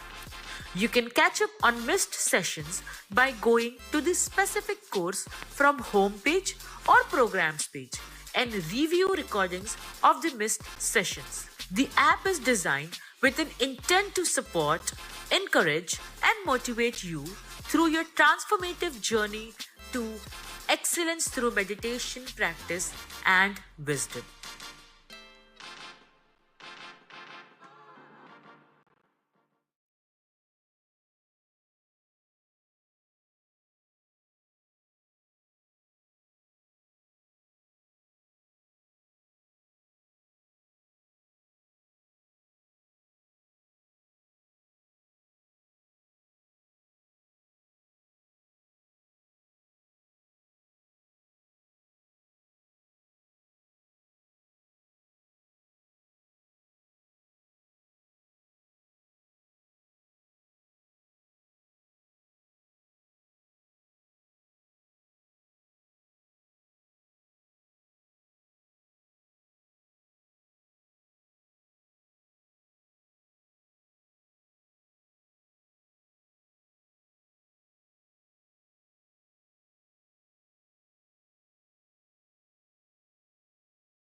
thank you, Chandra sir and Vani ma'am, and thank you everyone for joining us. I want to thank all the speakers today who shared their knowledge, their experience, and their ideas, how they can promote this further in their organizations. And all the Buddha CEO practitioners, participants who have joined our past programs, so thank you everyone. And the Buddha CEO St. Louis team, thank you. Without your all support, we couldn't make it, so thank you everyone. And all the volunteers, thank you to each and everyone. Within a short span of time, they did what we actually wanted to do, and everyone did an amazing job. And also decoration, audio team, and the technical team, so everyone. And the Holiday Inn staff members, thank you for your cooperation. Thank you, thank you.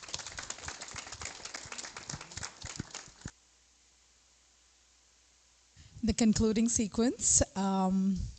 Thank you all to all our volunteers, to our RCML amazing team, to all our speakers, all our panel members. In such a short time, you committed, you worked with us. So we are heartfelt gratitude on behalf of Buddha CEO Quantum Foundation. Thank you all, and hope we assimilate this and keep this going and join more hands and more hearts together. Thank you all.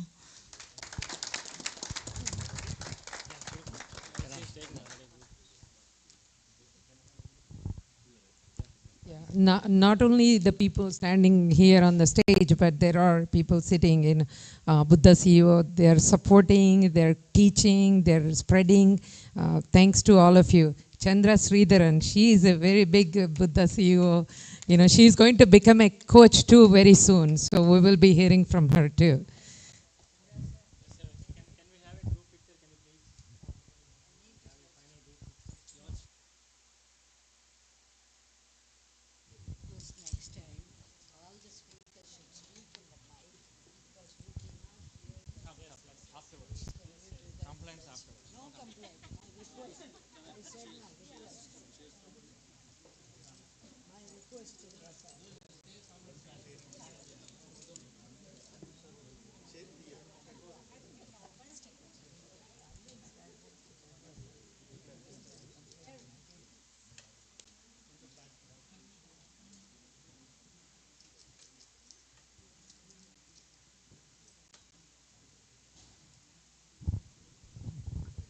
One row can stand in front also here. Yeah, please come in the front. Those who feel they're not going to hide us, they can stand in front.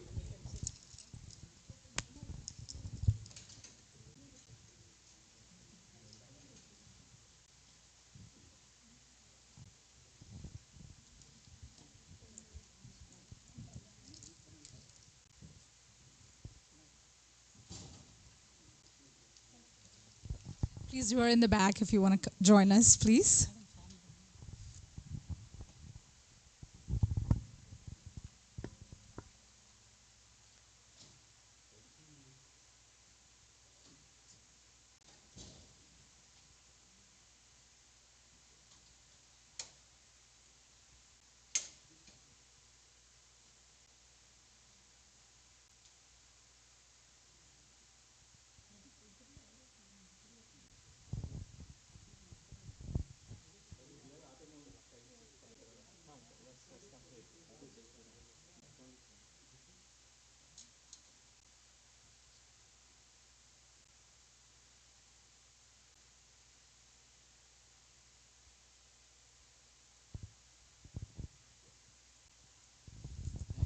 Thank you, everyone.